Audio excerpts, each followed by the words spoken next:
Growing up in Colorado, Shawnee Mulligan has always loved the thrill of the outdoors. As a kid, every Friday night, we'd jump into the car and we'd drive 3.5 hours to ski race every single weekend in the winter. That's what we did. Shawnee was the fastest 10-year-old girl skier in the country. Then Shawnee went into running races. She showed talent from the very beginning. She and her brother ran together. She was just phenomenal. When Shawnee graduates from college in 2005, the economy is in a downturn. Finding her professional footing is difficult, so she takes a job at a bike shop in Boulder. Until the job market picks back up. And I was like, okay, like this is, what I'm gonna do. I was really into cycling then. Part of what I liked about riding my bike was I was good at it. Like I stood out. It was something I did well. Shawnee can put many men in the dust when it comes to running, cycling, skiing. Even her own husband can't keep up with Shawnee when she gets married at the age of 26. He was a really nice guy, well-educated, but they didn't have anything in common. They divorce after 3 years of marriage, and a few years later, Shawnee joins a dating site, hoping to find someone more compatible. I just wanted someone nice and who had the same passion for riding bikes that I did. I believe Ron reached out to me first and sent me a message and that my biking photos were awesome. His profile picture wasn't great. It was just kind of this weird photo of him. Nothing like fun riding bikes or anything like that. He had a good 15 years on me. At the time, I was signed up for this big race called the Leadville 100, and he had done it before. It's one of the biggest mountain bike races in the country. It was definitely something we bonded over. So the first day was a bike ride, and we were gonna do it was kind of afternoon, night ride into the canyons. Part of me was like, okay, let's see if this guy can really ride a bike. Is he gonna be who he says he is? On the way down, I dropped my chain. He totally took advantage of that. And he's like, past me, laughing at me. It was definitely like a little bit competitive in that, he's gonna take advantage of that tactical error and beat me to the bottom. And it was just fun. And he was kind of funny. He's like, I've always wanted to kiss a girl on a mountain bike trail. He was very into it and excited about it. The day he left, after the third day, I remember he left one of his mountain bikes with me to try out because it was like a full carbon, really nice mountain bike. And I was like, whoa, that's crazy. For once, it was someone that could keep up with her. He seemed like a really charming, genuine guy, successful in business, and just really different from any guy that Shawnee had dated before. Shawnee told us that Ron was the IT director for the town of Vail in Eagle County, which is a very highly respected, responsible position. And they really had fun mountain biking together. So we thought, well, this seems like somebody it's a better fit for her. We dated long distance, and after about 3 months, he kind of asked me, he's like, why don't you move up to Vail? And I was like, are you kidding? For an athlete like Shawnee, it's a dream opportunity. Vail is a luxury mountain town, ski resort, an elite place to live and work. It's fantastic scenery. There's a lot of wealth that pours through Vail. A lot of very wealthy people have vacation homes there or come during the winter to ski. I was excited to move to Vail. Very few people who work in Vail actually can afford to live in Vail. I was intimidated by how established he was and the job he had. I definitely was kind of conscious of it, self-conscious of my status versus his status. I kept being afraid that Ron's gonna change his mind and he's gonna be like, no, never mind. Ron let me know, I guess, that, he was important, that he was in charge, that, he knew everybody in town.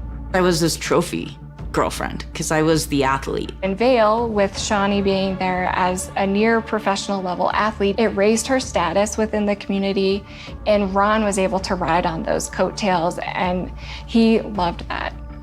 Ron showered her with telling her how great she was, how beautiful she was. And for the first 6 months, all she got from him was positives, good feelings, fun. I absolutely loved him, and he was my biggest emotional support. He was the person who I went to about everything. He was the person I talked to, and he just loved riding bikes and being outside.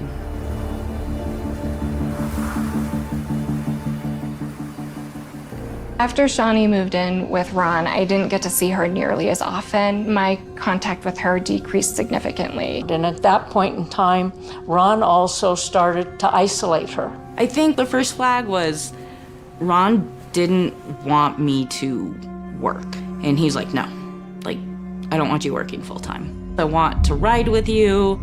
There's no reason for you to be working full time.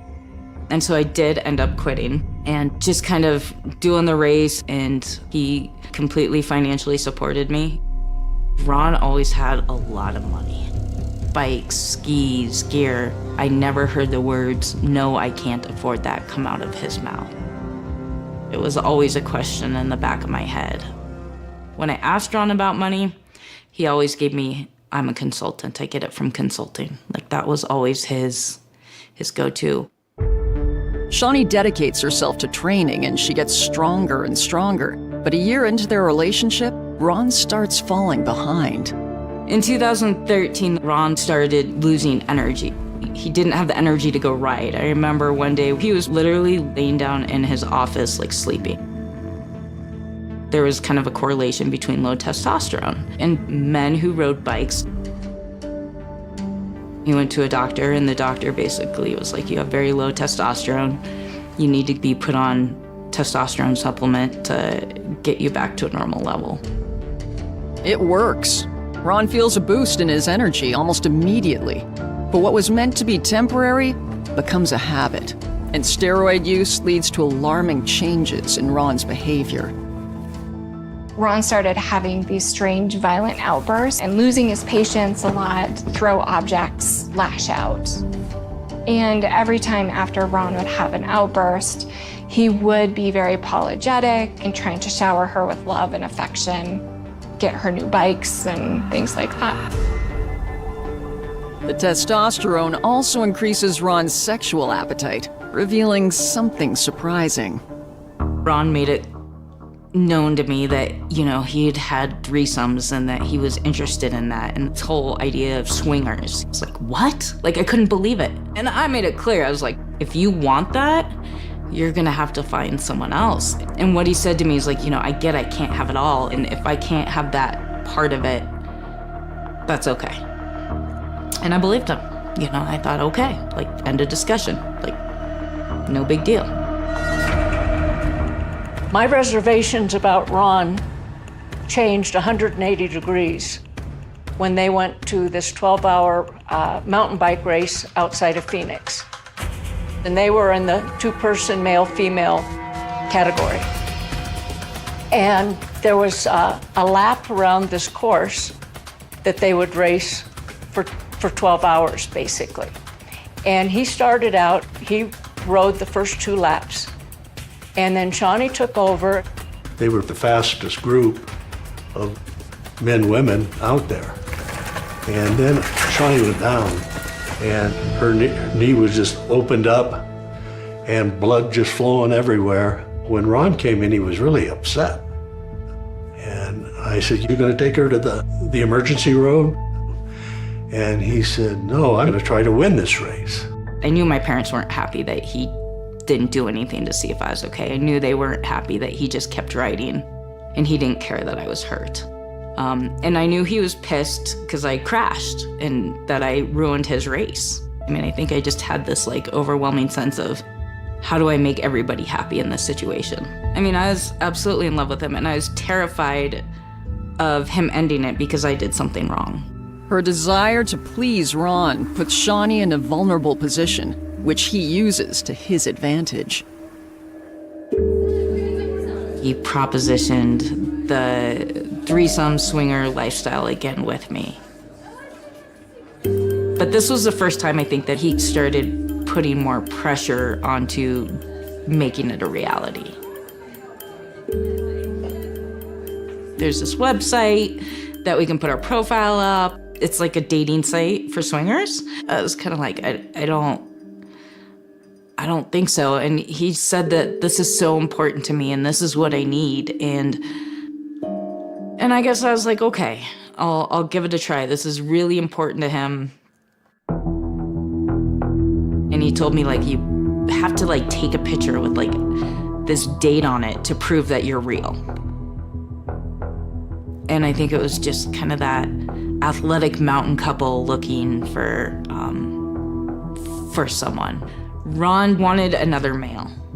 He wasn't interested in another female.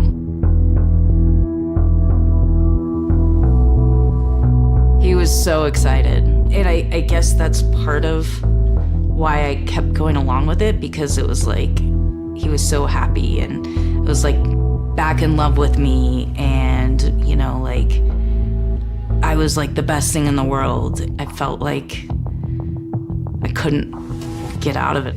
I didn't know how to stop it. So we got a response to the ad pretty quick, and he was also a bike rider. I guess that helped a little bit when, how I talked myself into it. I kept thinking, well, you know, he would probably be someone who I would date if I wasn't involved with Ron. I remember on our way to meet him, I was just sick to my stomach, and I just did not want to go, and I just did not want to be part of this. And there was so much dread. Soon Ron will take Shawnee past the point of no return into a nightmare of his making. There was a lot that Ron was hiding from everybody. It seemed like such a small, quiet place, and yet these heinous crimes being committed. It was disgusting. Trafficking minors for sexual things that I don't even want to think about. It was almost beyond belief. Against her better judgment, Shawnee Mulligan and her boyfriend Ron are meeting a stranger for a possible sexual encounter. I was so uncomfortable. Ron told me, like, you don't have to do this. We may just meet him and not like him, but yet he's like, we're gonna take the RV. And then the guy and Ron were kind of like, well, do you want to get together? Do you want to hook up? Like, what do you want to do? They were figuring out plans, where to go, to have sex. And I just was kind of like, okay, this is happening. Like, there's no way out. It didn't feel like I could say no at that point. Like, they were excited, they were all about this. Something that I struggle with to this day. And I knew that Ron would be very upset and very angry if I said no. We went out onto a back road. The whole time I was just like, I just want this over. Like, that's all I could think about.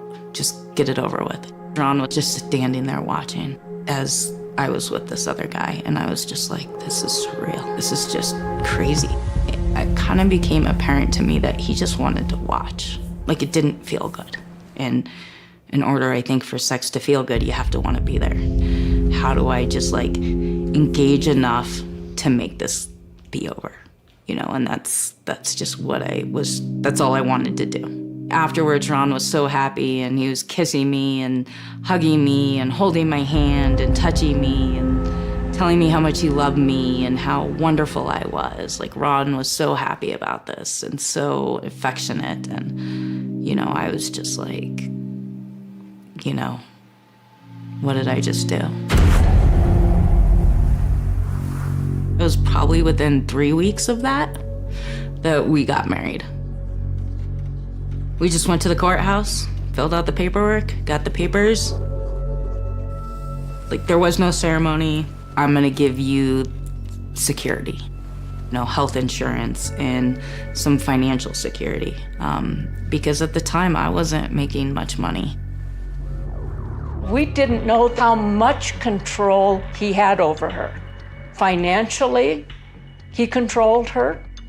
You know, you don't have a job, you're dependent on me for money, for insurance, for everything. He knew he could kick me out at any moment, and what would I have? I wouldn't have a car. I didn't have any money in the bank. Like, he knew that. I also knew, like, if I piss him off, what am I gonna do? Where am I gonna go? How am I gonna survive? After the wedding, Ron continues to take advantage of his power position. It was pretty clear that he wanted it again and to do more. Ron made it seem like, oh, lots of people have threesomes, lots of people swing. This isn't that uncommon. And he kind of like chips me away, being like, you're the vanilla one, you're the boring one. Like, this, lots of people do this, you know, and you kind of start to think, what's wrong with me? The encounters were pretty frequent, I'd say maybe once a month. Ron started taking videos, I would say the 4th or 5th time that we were probably with someone. And he never asked me. It was just like, I looked up and I was like, he's videoing me. I had no voice in this. He just did it, and he had it on his computer, and I never saw it. I never saw any of the video. I don't know what he did with it. So that was hard. It's so difficult to explain the mental abuse that happens. It would have been easier in some ways if he would have held a gun to my head and told me to do it, because then I could at least explain to people exactly why I did something I did not want to do.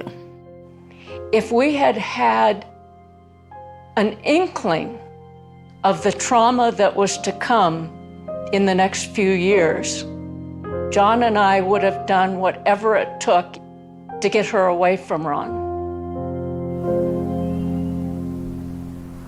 The testosterone was always a wild card for me.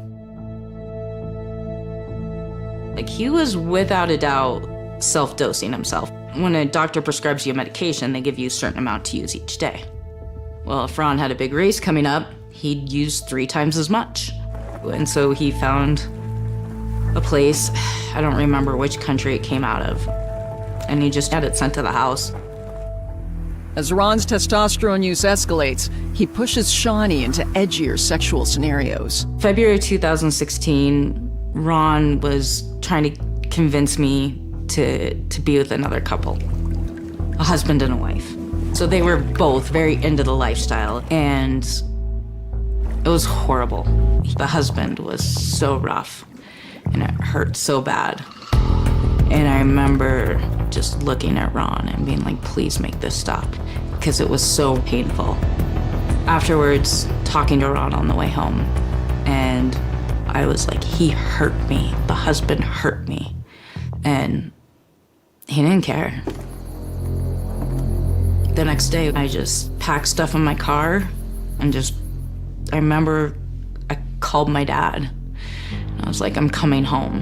My dad's like, what is going on? And I gave the G-rated version of what happened. And then Ron starts texting me and calling me. He was saying, I did this wrong. I'm sorry, I messed up. Like, I won't do this again. I'll get help. I'll stop taking testosterone. He was promising to change, and so I went back. A couple of weeks later, we had agreed that there were gonna be no more sexual encounters. I guess I truly believed that would happen. When I moved back, I was hoping it would get better and things would be okay. But part of me knew it wouldn't. A couple of months later, Ron approaches Shawnee with what seems like an exciting prospect. He comes up and he said, I want to buy a house. It was a beautiful house, $1 million house on acreage. But there's a sticking point. He's like, I need a legal agreement, basically saying, the house is mine, not yours. Shawnee is to give up any potential financial claim she might have as Ron's wife. And then he had his attorney do the post-nup, like, the house was his retirement was his, all the savings accounts, the bank accounts, everything was his. And nothing was mine. This is the last straw. Shawnee decides it's time to become financially independent. I applied to be a deputy at the jail for the county, knowing that it paid decent and that I could get health insurance. He was pissed, knowing that I was trying to get out financially. So as a jail deputy, I carried a gun. That's part of the job. So I got a 9mm. So Ron gets a handgun. And, at the time, I think it's odd, but Ron's the type of guy who, I get something, he needs to get something. It's kind of how that works with him. A rifle case shows up in the closet. And I'm like, what's that about? He's like, oh, it reminds me of my old military days, my Ranger days. He told everybody he was a Ranger, which is Special Forces. I just remember thinking, that's odd. I found out later that he was never a Ranger. Now that Shawnee has a job and has her own financial means, Ron has lost his control over her. And this, he can't accept. Ron kicked me out of the house. He just told me that he couldn't deal with my schedule, that me working nights was too much, and he couldn't handle me in this job. I was able to find us pretty crappy apartment, but I was out. We haven't filed for divorce yet. We're obviously separated. When I applied for the job, the sexual coercion had stopped. And I'm kind of like, okay, can this get better? Can this work? Shawnee is about to discover why the sexual demands have stopped. Her world is about to be turned upside down, and it all starts while she's at work. I'm working on the floor of the jail, and I remember that there's a guy, and he gets on the radio, and he's like, hey, Shawnee, the undersheriff wants to talk to you. And I'm kind of like, what is going on? And they tell me your husband's been arrested. I'm shocked. I'm like, for what? Transporting a minor for sex, prostituting a minor, soliciting a minor for sex. Sex crimes against children. And I just, shock.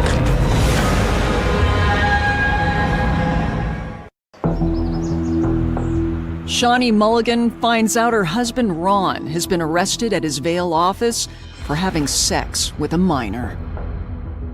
I just was shaking. I was just so confused. And then the charges just made no sense to me. I've never heard of some of the charges, and I didn't understand what they were. But I knew that it had to do with trafficking of a minor, sex trafficking of a minor.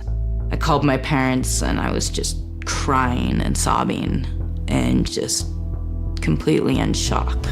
A joint FBI Colorado PD task force has uncovered a sex trafficking ring near Vail in Glenwood Springs. They found Ron in a hotel room having sex with an underage girl. Ron was charged with 4 charges. He was charged with solicitation of a child prostitute, patronizing a child prostitute, pandering of a child prostitute, and contributing to the delinquency of a minor. Those are serious allegations, and it was shocking for the community and for his friends and colleagues.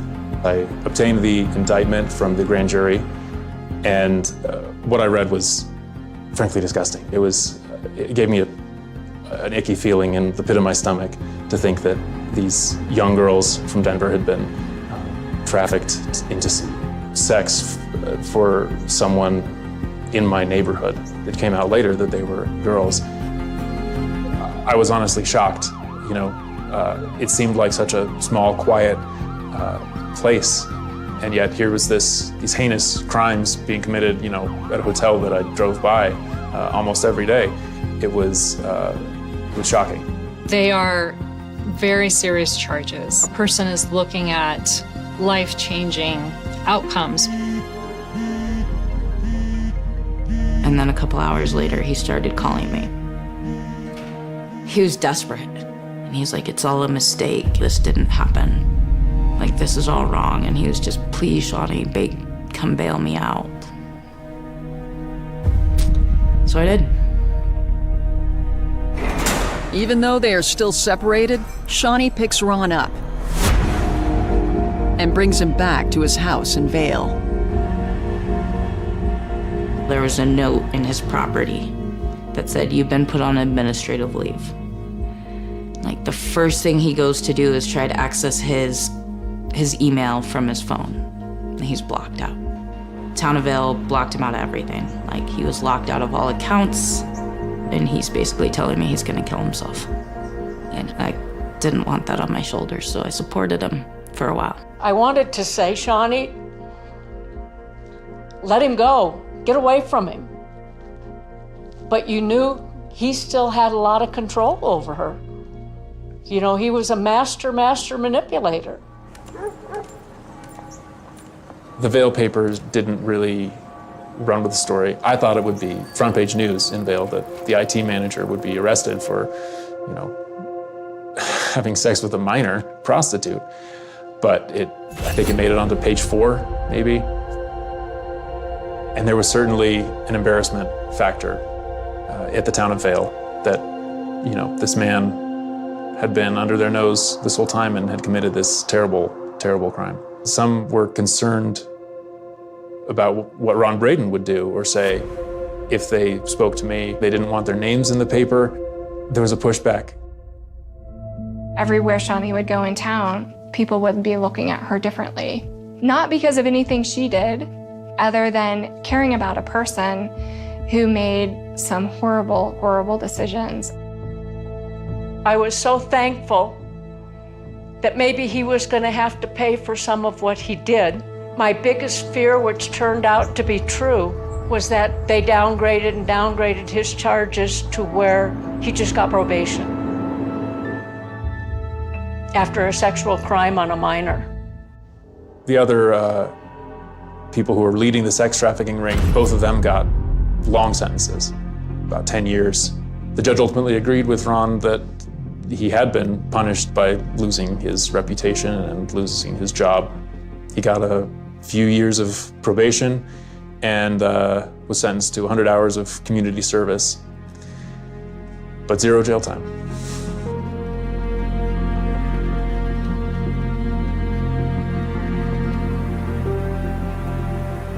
Ron is fortunate, but he is still enraged at his loss of status, and he blames everyone but himself. I was worried when he got out of jail that Shawnee wasn't going to be safe. He basically threatened to kill her. He threatened to kill cops. He threatened to kill other people. It occurred to me that I had no idea who I was married to. Like, none. Like, I didn't know who he was, what he was capable of, who he would hurt, what he would do. Shawnee tries to pick up the pieces and live her own life, but Ron won't let that happen. I went on a trip to Arizona with a friend, and I came back, and my door was open. I walk into my apartment, and there are roses sitting on my coffee table. He has been in my apartment. Like, something is wrong here. And I was like, I'm scared.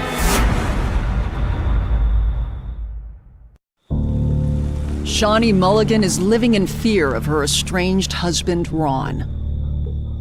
I was scared. And it was because of those threats he made. I knew he had the weapons. I knew I had to get out.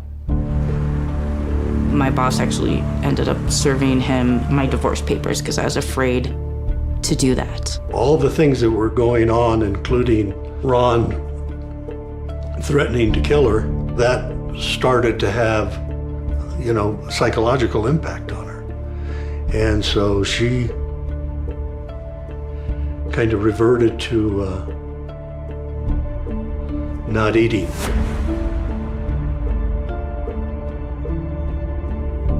She developed an eating disorder after being raped at age 18 or 19. With her past history with the eating disorder, it was her way of dealing with the situation with Ron. I never talked to anybody about it. I never dealt with it. I think that trauma started kind of setting in. Adding to her present state of fear is the disconcerting feeling that Ron has been hiding dark secrets. One day, she discovers why Ron has so much disposable income. I had one of his former associates call me, who I knew, and he's like, you should have the town of Vail look into this. There was some sketchy stuff that Ron was selling wireless that was owned by the town of Vail to private companies and then profiting by that. Unsure of this information and what it means, Shawnee speaks to her dad. I said, all of that is illegal. You're using resources from the city to make money. I said, that's embezzlement, and that'll get you 20 years if you're unlucky. Immediately contacted my boss, and I said, I need to talk to you. And I went in and I was like, I don't have proof. I don't have any evidence, but this is what I was told. And, you know, my boss was just kind of like, okay. And then he's like, I need you to keep this to yourself. This stays between us. My boss, he just looks at me and he's like, Ron's troubles aren't over. There's more coming in the pipes. As the investigation continues behind the scenes, Shawnee receives another terrifying threat. Not long after, I was out on a trail at night, and this guy was coming up the trail, which was kind of unusual because it's pretty isolated. And he just said, hey, Shawnee, if you talk, there will be consequences. And I just turned around and ran back up the trail and just hid in the woods for like an hour. Like, I was terrified, and I was afraid to tell anybody.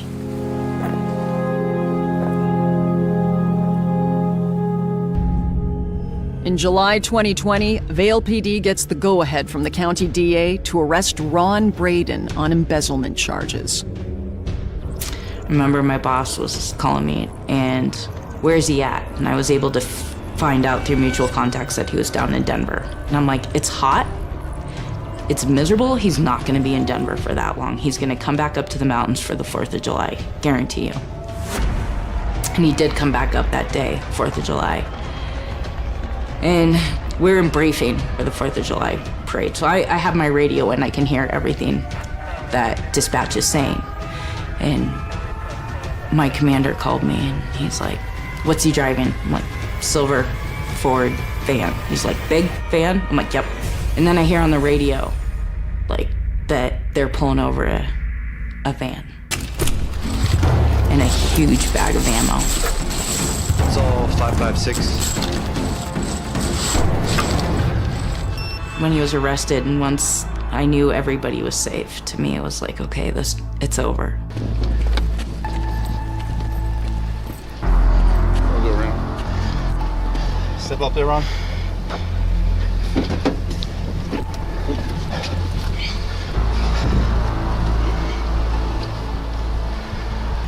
Relax.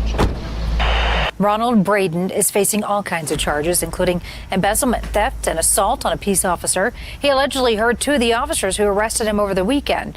Braden worked for the town for 24 years. Ron embezzled $854,000 from the town of Vail over a 6-year period.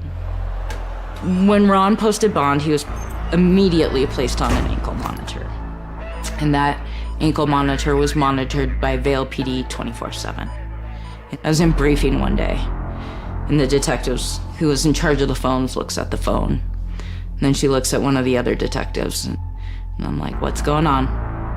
And detective looks at me, he's like, stay.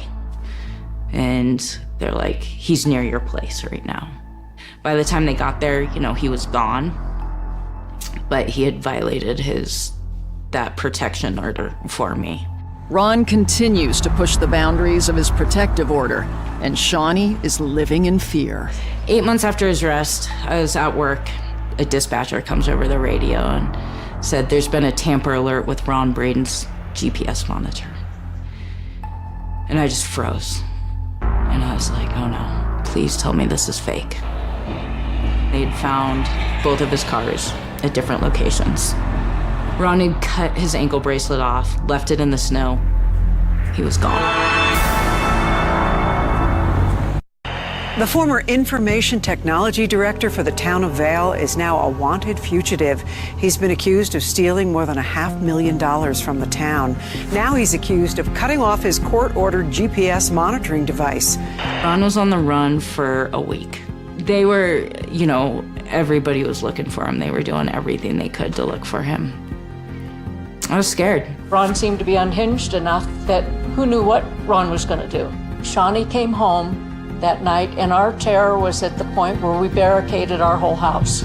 My brother was there, and he blockaded doors to stop anybody from entering. My parents were terrified that he was going to come down there. Kill me. After a week in hiding, Shawnee decides to return to Vail. And my boss called me, and he's pretty no BS kind of guy. He was kind of hemming and humming around. He's like, where are you? Where are you? What are you doing? And that's when he told me. Ron was tracked down to Arizona, and they'd put a violent crimes task force, SWAT team type, on him, and they were monitoring and watching him. The next day, he got into a vehicle, and they decided that was the best time tactically to pull him over. The task force, the agents, were trying to call Ron out, and all of a sudden, they just heard shots. And he had killed himself. Ron had killed himself. I was like, why am I upset? I hate him. But yet I was just sobbing that he was dead. To this day, I don't know why I was upset. I hated this man. He had made my life hell. But I was with him for 8 years, right? I loved him, and he was gone. He's dead. The first thought was, thank God he's dead, because Shawnee won't have to worry about him getting out and coming to kill her. If you've not been in a situation where you really feel that it's possible that somebody is looking to kill you, it's hard to understand it. And I was broken apart. I still, to this day, don't understand him. I'm not sure I ever will. I had decided to leave Vail. I wanted a fresh start, and I had a friend who lived in Washington who I'd known for years. And she just bought a house there, and she's like, come be my roommate. And I was like, okay. Shawnee has always been the kind of person who can make lemonade out of lemons. And I feel like with this experience, Shawnee is going to be able to continue to help other people. There's just been this impact on me that will never go away, and I guess I have two choices. I can let it destroy me, or I can do something good with it, because I can't go back. Shawnee tells her story to create awareness around both steroid abuse and the invisible crime of sexual coercion. My hope is that people become aware of symptoms to look forward, such as isolation, change in personality in your child, and to not be afraid to intervene, to shine light on that spousal or significant other abuse or any type of domestic abuse. Shawnee's the bravest person I know.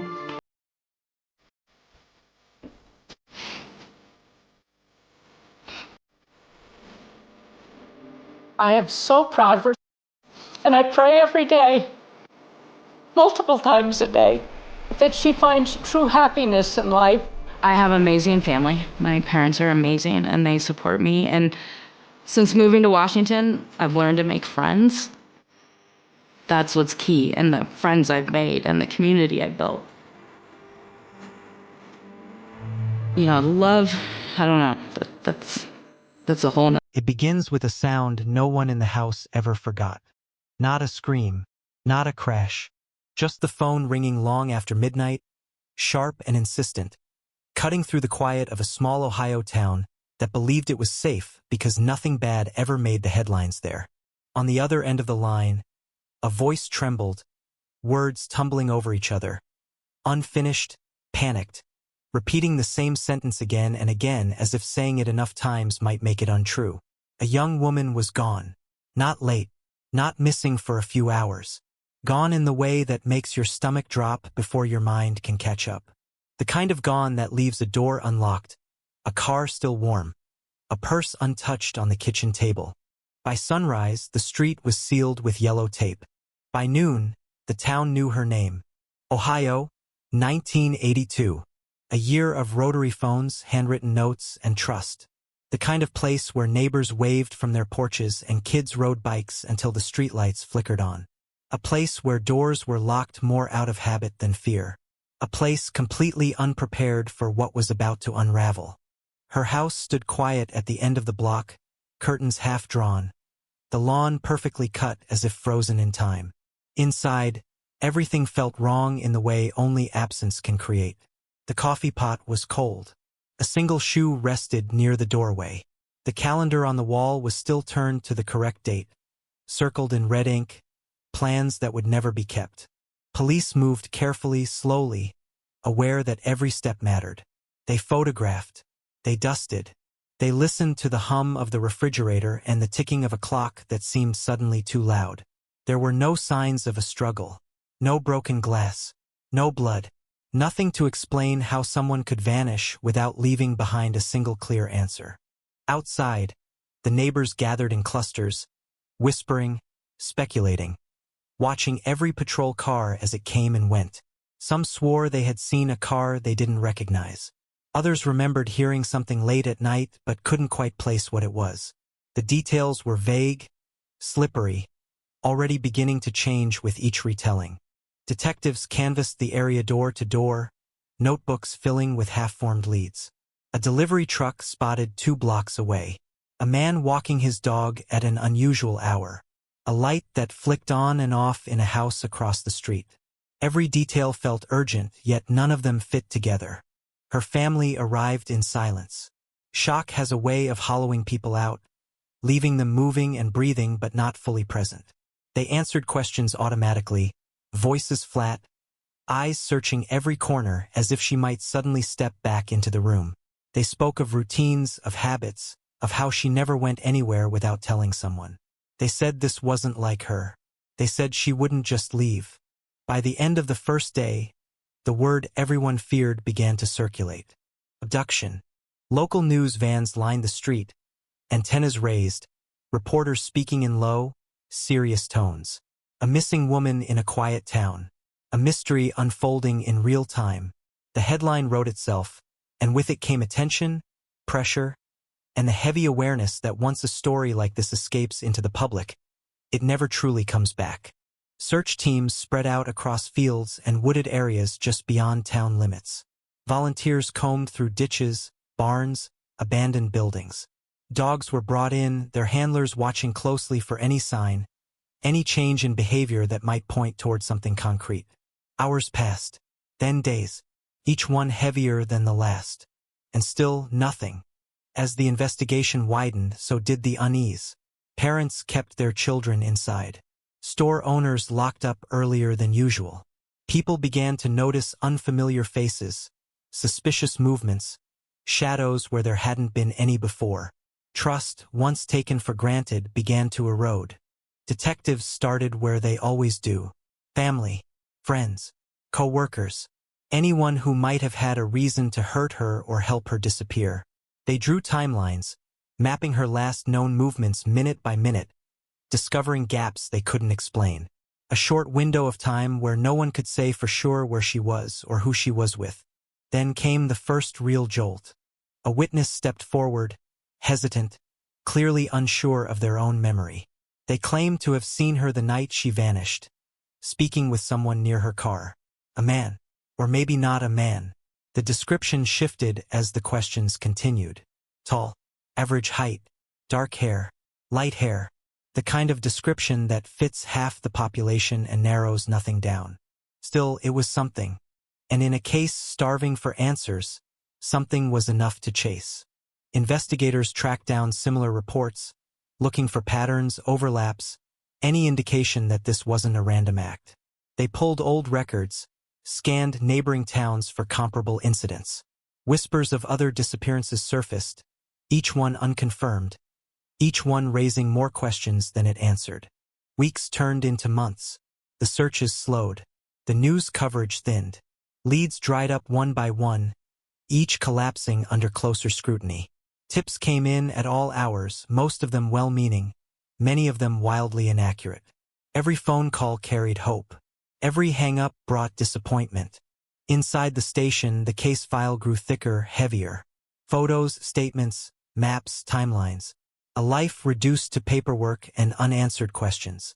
Detectives revisited the house again and again, hoping they had missed something the first time. A fingerprint out of place. A trace of fabric. Anything. They found nothing. The town tried to move on, but the case refused to let go. Her face lingered in shop windows, on bulletin boards, on flyers that slowly faded under the sun. People spoke her name more quietly now, as if volume alone might disturb whatever fragile hope remained. And then, just when it seemed the case would quietly slip into the long, unresolved list of cold files, a detail resurfaced. Something overlooked. Something dismissed too quickly. A name written in the margin of a notebook. A connection no one had taken seriously at the time. It wasn't new. It wasn't dramatic. But it was wrong in a way that made seasoned investigators pause. Because sometimes, the most dangerous suspect isn't the stranger in the shadows. Sometimes it's the one who was there all along. And in Ohio, in 1982, that realization was about to change everything.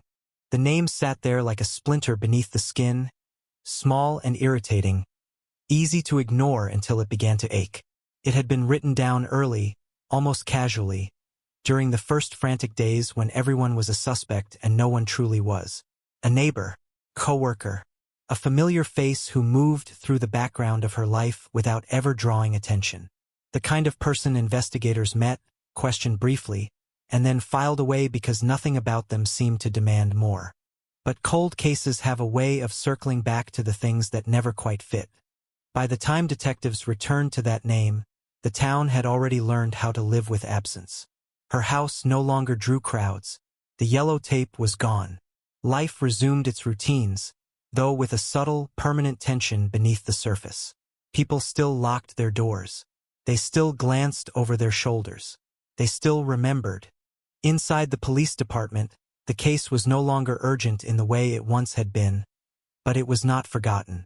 It lingered, passed between desks, revisited late at night when paperwork slowed and questions grew louder. Younger officers read through the file with fresh eyes, unburdened by the assumptions made in 1982. They noticed what their predecessors hadn't. Or maybe they simply allowed themselves to doubt what everyone else had accepted. The timeline was the first thing to crack. On paper, it looked solid. She had been home. Then she had been seen leaving. Then she was gone. Simple.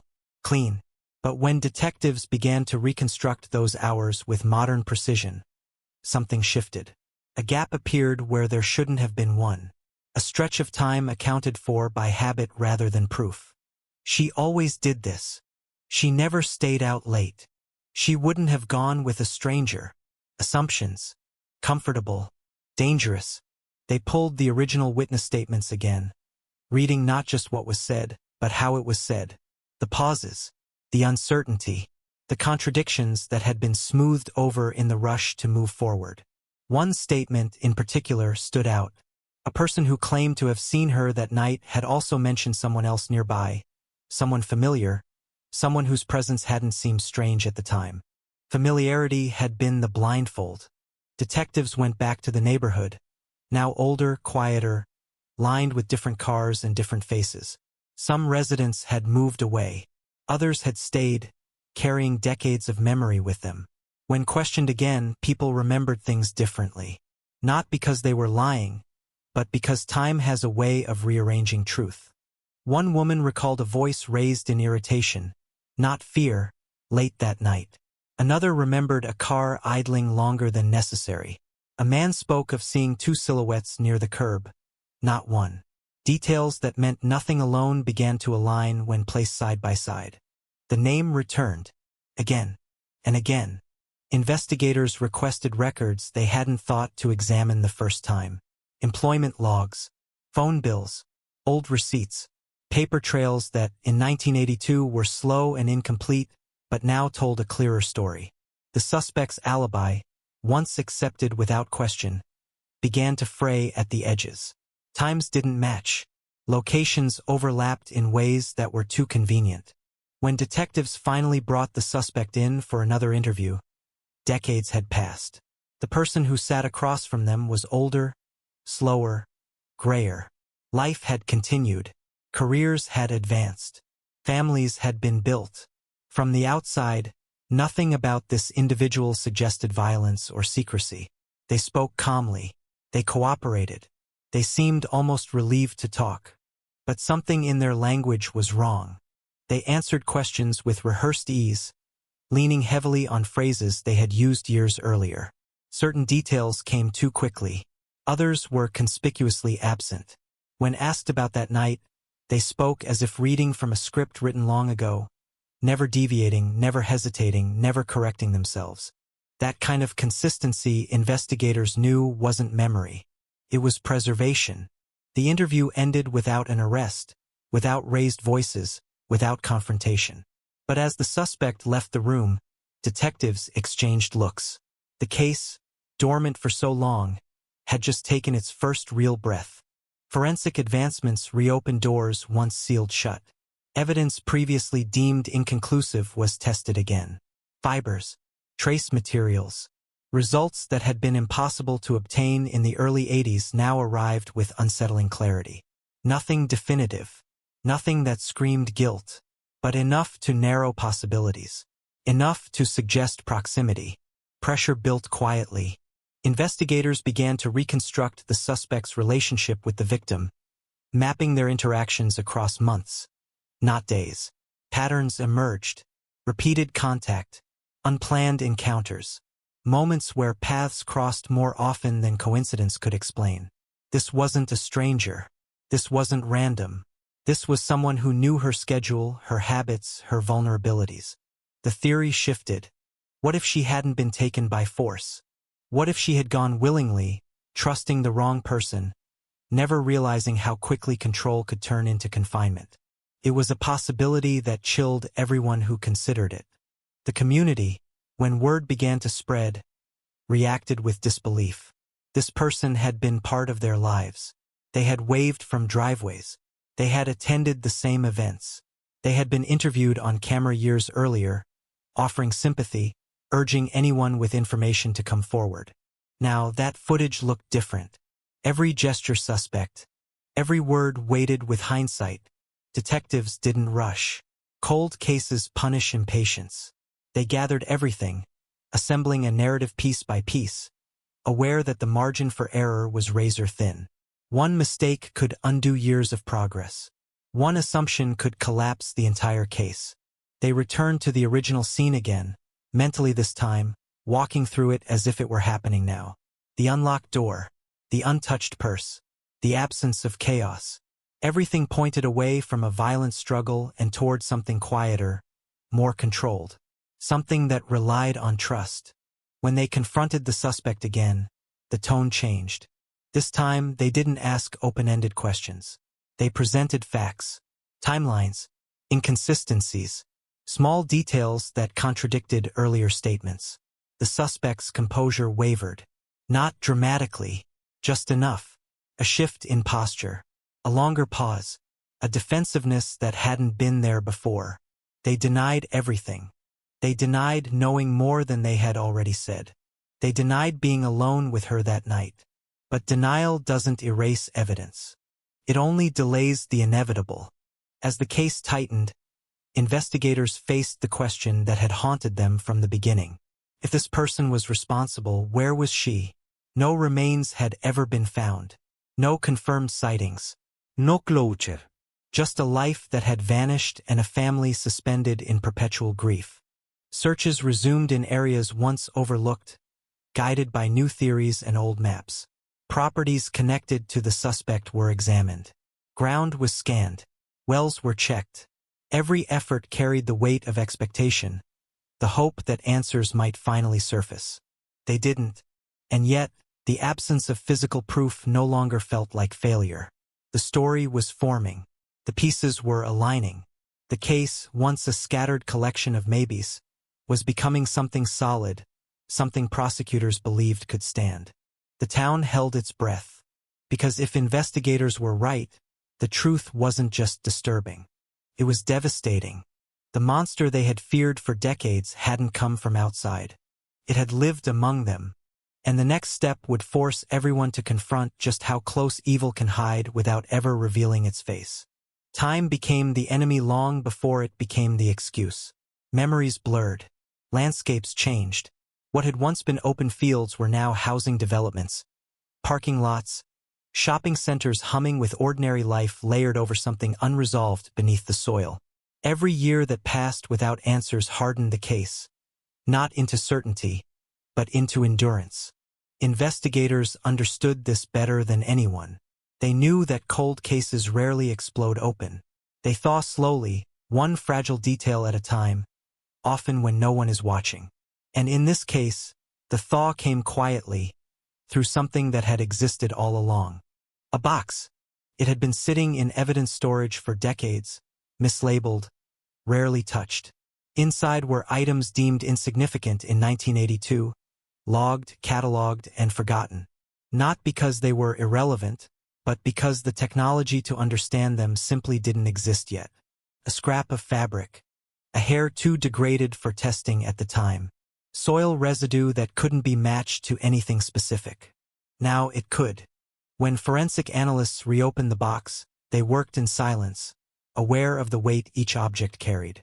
This wasn't just evidence. It was time preserved. Every fiber was a fragment of a moment that had never been allowed to finish. Results came back slowly, methodically. The hair, once useless, yielded partial genetic material. Not enough for a definitive match, but enough to exclude, enough to narrow. The fabric fibers were traced to a manufacturer that had supplied work uniforms in the early 80s, primarily to one regional employer. That detail landed hard. The suspect had worked there. Investigators resisted the urge to celebrate. Coincidence still lived here. Patterns could mislead. But the list of people who fit the profile grew shorter, and the suspect remained firmly in the center. They dug deeper into the suspect's life at the time of the disappearance, reconstructing routines with an obsessive level of detail. Work schedules, commutes, social interactions, the way they moved through the town and how often their path crossed hers. What once seemed incidental now appeared deliberate. Witnesses from that period, when re-interviewed, began to recall subtle discomforts they had dismissed. Moments when the suspect lingered too long. Questions that felt slightly invasive. A presence that had seemed helpful on the surface but intrusive underneath. No single memory was damning. Together, they formed a pattern. The pressure began to leak beyond the department. Journalists caught wind of renewed activity. Old footage resurfaced. Headlines shifted from missing woman to cold case reopened. The town watched with cautious hope, aware that renewed attention could bring answers or reopen wounds that had barely healed. The suspect, now aware of the investigation's momentum, changed behavior. Friends noticed withdrawal. Family members described tension, irritability, an obsession with legal rights that hadn't been there before. The person who once welcomed questions now deflected them. Detectives noticed too. They obtained search warrants, narrow and precise, targeting specific properties connected to the suspect in the early 80s. Places long sold, renovated, repurposed. Consent was irrelevant. Time had not erased probable cause.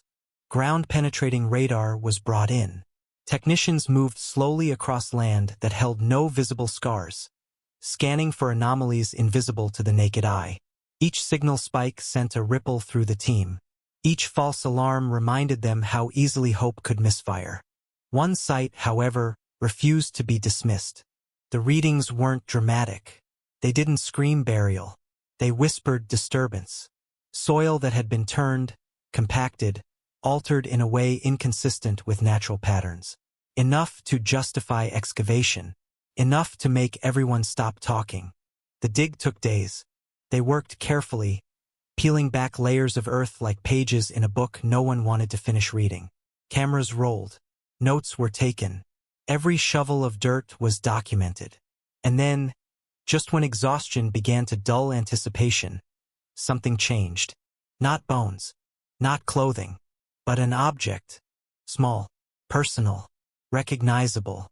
It was identified quickly, its significance undeniable. It had belonged to her, something she carried often, something no one else had reason to possess, the kind of item that doesn't wander off on its own. The discovery sent shockwaves through the investigation. It wasn't closure. It wasn't enough to tell the full story, but it was confirmation. She had been here, and this place, tied directly to the suspect, was no longer neutral ground. The suspect was brought in again. This time, the room felt different. The calm professionalism remained, but beneath it ran urgency. They placed the evidence on the table, not dramatically, not accusatory, simply present. They watched the suspect's eyes flicker, their jaw tighten, the subtle signs of someone recalculating. The story they told began to change. Not in big ways, not all at once, but in careful edits. A detail added here, a clarification there, an admission that contact had occurred, that they had spoken that night, that they had argued. The suspect framed it as insignificant, as a misunderstanding, as something that had ended peacefully. Investigators let them talk, because the truth rarely arrives fully formed. It leaks out when people try to control it. They compared statements across interviews, mapping inconsistencies like fault lines. Every shift was logged, every correction analyzed. By the end of the session, the suspect had said more than they intended, contradicting earlier claims without realizing it. Still, there was no confession. Prosecutors reviewed the case with measured skepticism. Circumstantial evidence can be powerful, but it must be airtight. They needed to prove not just opportunity, not just proximity, but intent. And intent, buried beneath decades of silence, is notoriously difficult to exhume. The family was informed cautiously. They had learned not to trust optimism. Each update reopened grief they had learned to compartmentalize. They wanted answers, but they feared disappointment even more. The town, meanwhile, fractured under speculation. People revisited old conversations, reinterpreting them with the clarity of hindsight. Trust was reevaluated. Relationships strained. The idea that someone so familiar could be responsible forced a collective reckoning. Investigators pressed on. They uncovered a financial transaction from the weeks following the disappearance. Small, easily overlooked. A purchase tied to equipment that, at the time, seemed mundane. Now it raised questions. Why buy it then? Why pay in cash? Why hide it? Each answer led to another question. The suspect's legal representation became more aggressive. Requests were denied. Access was limited. Silence replaced cooperation. It was a familiar pattern, and it told investigators everything they needed to know about where this was heading. Still, one piece was missing. What happened after she vanished? Without remains, without a confirmed cause of death, the story risked collapsing under its own weight. Investigators needed to prove that this wasn't an accident, that this wasn't a runaway scenario, that this was a crime. They returned to the beginning, to the moment trust had likely been weaponized. They built a theory, careful and restrained, grounded in evidence rather than imagination. A meeting, an argument, a loss of control, a decision made in seconds that would ripple across decades. And then, unexpectedly, help came from a place no one had anticipated. Someone who had stayed silent for years came forward. Not because they suddenly remembered something new, but because time had loosened fear. Loyalty had faded. The risk no longer felt immediate. Their statement was brief, specific, and devastating. They placed the suspect with her after the time they claimed to have left. They described a confrontation. They remembered the look on the suspect's face, the tension in the air, the sense that something was about to break. It was the final piece investigators had been waiting for. Not proof on its own, but corroboration. Enough to move forward. Enough to change everything. As the case prepared to transition from investigation to prosecution, one truth became unavoidable. This wasn't just about solving a mystery. It was about confronting the cost of delay, the weight of unanswered questions, and the reality that justice, even when delayed, still demands its reckoning. And Ohio was about to witness that reckoning firsthand. The moment the witness statement was logged, the case crossed an invisible line. What had once been an exercise in patience became a countdown. Every decision now carried consequences. Every step forward risked exposing weaknesses the defense would later exploit. Investigators slowed their pace not out of doubt, but discipline. This was the phase where cases are won or lost long before a courtroom ever sees them. They rebuilt the final hours again, this time with the witnesses' words woven tightly into the timeline. Not as a theory, as a sequence. The meeting, the raised voices, the pause that followed. A silence thick enough to feel even decades later. The suspects' movements after that point no longer aligned with innocence. They aligned with control. Detectives returned to the witness repeatedly, not to pressure, but to clarify. Memory is fragile. They asked the same questions in different ways on different days, watching for cracks, for embellishment, for uncertainty. None came.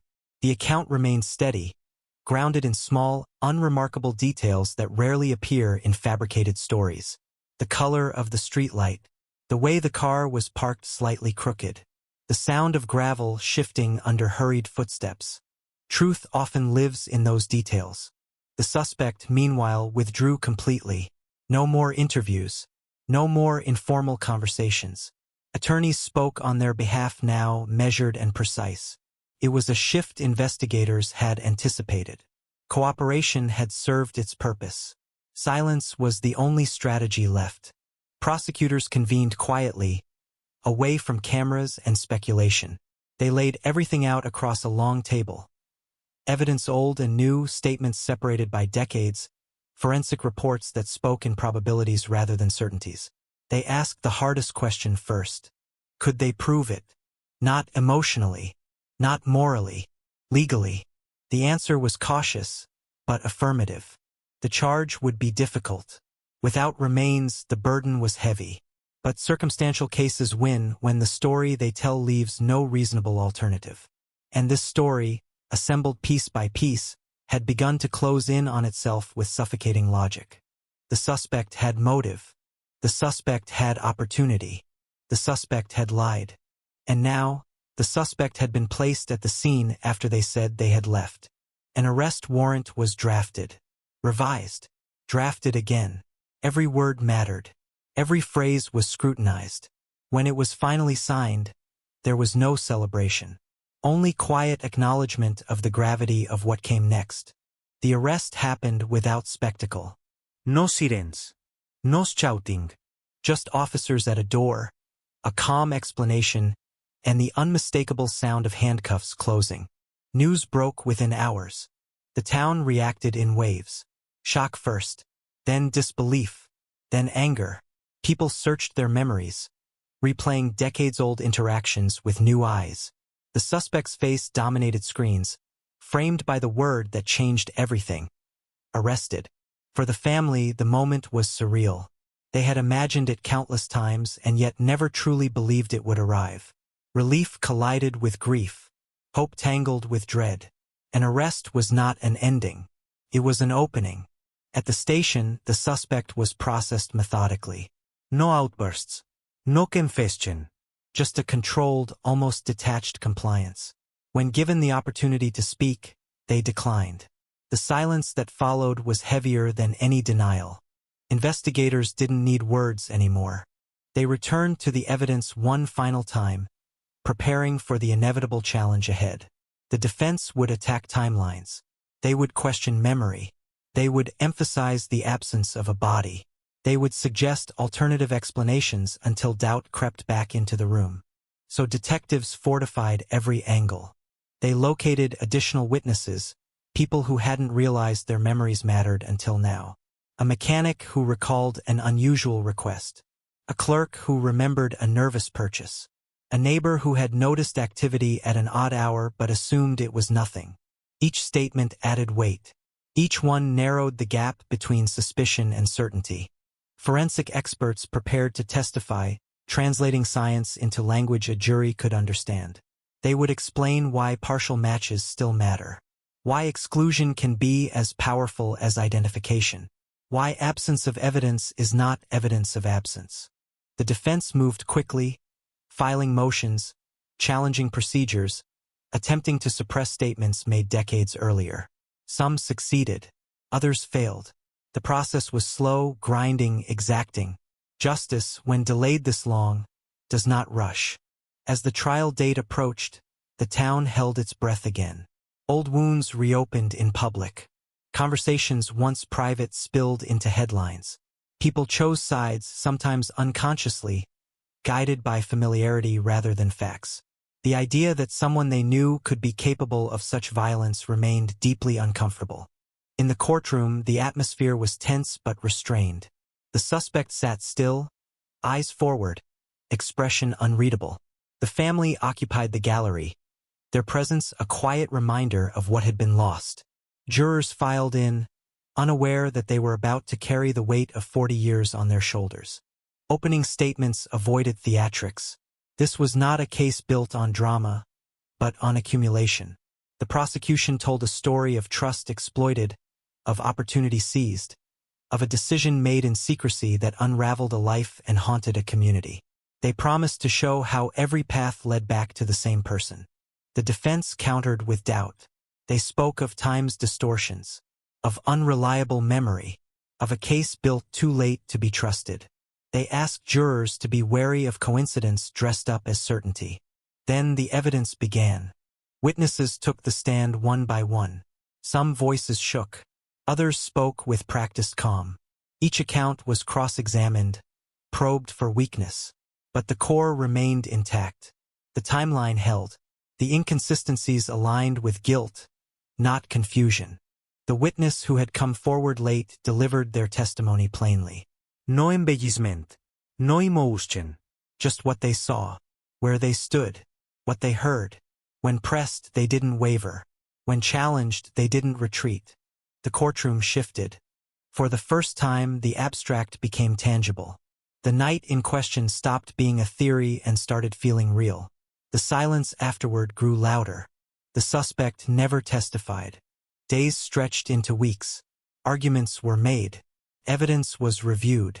Jurors deliberated behind closed doors, wrestling with the enormity of a verdict that would echo backward through time.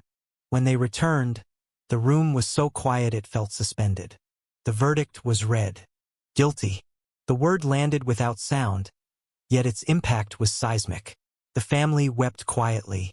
Investigators exhaled after holding their breath for decades. The suspect remained still, the mask finally useless. But even as the case reached its legal conclusion, one truth remained unresolved. She was still missing. No remains. No final location. No chance for burial. Justice had named a killer, but it had not restored what was taken. The absence persisted, a reminder that some wounds never fully close. As sentencing approached, the court heard statements from those left behind. They spoke of birthdays missed, of chairs left empty, of the slow erosion of hope. Their words filled the space where answers should have been. And yet, beneath the grief, there was something else. Release. Because even without every detail, even without a body, the truth had finally surfaced. The monster had been unmasked. The lie had collapsed under its own weight. Ohio, 1982, would no longer be remembered only for what was lost. It would be remembered for what was finally faced. The verdict did not end the noise. It changed its frequency. What had once been speculation sharpened into argument. What had been whispered behind closed doors moved into public view, dissected on front pages and across kitchen tables. Guilty had been spoken, but certainty, the kind that quiets a community, still refused to settle. Sentencing loomed, and with it came a strange reversal of power. The person who had controlled the narrative through silence for decades now sat constrained by process, by law, by the slow, deliberate machinery that had finally caught up. The courtroom became a place not just of judgment, but of excavation, as prosecutors sought answers that evidence alone could not provide. They wanted a location. They wanted an explanation. They wanted the last piece that would allow the story to end. The suspect gave them nothing. At sentencing, the judge spoke carefully, acknowledging the unusual weight of a case built across 40 years. The words carried authority but not finality. A life sentence was imposed, heavy and unambiguous. Yet even as the gavel fell, the room understood that punishment was not closure. It was punctuation in a sentence that still felt unfinished. Outside, cameras waited. Reporters asked the same question in different forms. Would the suspect ever reveal where she was? Would the family ever be able to bring her home? No one had answers. The silence that followed the verdict felt deliberate, almost defiant. For investigators, the work was not over. Cold cases rarely release their grip all at once. Even with a conviction secured, detectives returned to the file, driven by something beyond duty. They reviewed old interviews again, this time listening for what hadn't been said. They examined the suspect's prison communications, watching for slips, for moments where control weakened under isolation. Nothing came. The family tried to adjust to a reality they had never planned for. Justice, when delayed this long, does not arrive cleanly. Collides with grief, with anger, with an exhaustion that has no outlet. They attended counseling. They leaned on one another. They learned how to answer questions from people who meant well but didn't understand that certainty can coexist with emptiness. The town, too, struggled to recalibrate. Places once neutral became charged with memory. A street corner, parking lot, a stretch of road where nothing remarkable seemed to happen, except that it had. People avoided certain conversations, certain names. Others spoke more openly than ever, determined to prevent silence from ever again becoming a shield. Then came the appeal. It was expected, almost routine. The defense challenged the conviction aggressively, arguing that time had contaminated evidence, that memory had been distorted, that the absence of physical remains rendered the verdict speculative. Legal briefs stacked up. Hearings were scheduled. The case threatened to reopen old wounds under the sterile language of procedure. The family braced themselves. In appellate court, the focus narrowed. Judges were not interested in emotion. They wanted to know whether the trial had been fair, whether rights had been respected, whether the story, however compelling, had stayed within the boundaries of law. It had. The conviction stood. Relief came quietly, without celebration. It arrived as permission to breathe again, not as joy. The case had survived its final major test. The truth, as constructed through evidence and testimony, was now officially unmovable. And still, she was missing. Years passed. The suspect aged in prison, health declining, influence shrinking. The leverage investigators once hoped time would provide never materialized. Some believed the secret would be taken to the grave, a final act of control exercised in silence. Others refused to accept that. They followed smaller leads now. Whispers from other inmates. Second-hand comments. Rumors passed through correctional facilities like contraband. Most went nowhere. A few warranted quiet checks. All ended the same way. Dead ends. The family marked anniversaries privately. They visited places that still felt connected to her.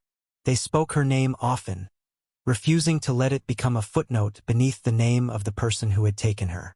They understood that remembrance was an act of resistance. Then, unexpectedly, something shifted. It wasn't a confession. It wasn't a letter.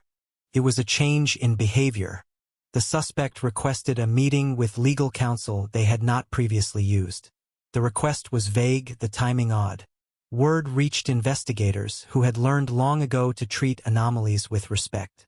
They prepared themselves for disappointment and listened anyway. What emerged was fragmentary, incomplete, but different. The suspect spoke of regret, not for the act, but for the consequences, of sleepless nights, of memories that refused to stay buried. They spoke in hypotheticals, in distancing language, as if rehearsing the possibility of truth without committing to it. Locations were mentioned obliquely, directions hinted at, then withdrawn. Investigators leaned in. They asked carefully framed questions, never pushing too hard, never allowing the suspect to retreat entirely. They understood that control, once lost, could be reclaimed through silence. They let the suspect talk, guiding without steering. For the first time in decades, geography entered the conversation. A river, a bend, place that had changed. Search teams mobilized quietly, aware of how fragile hope could be.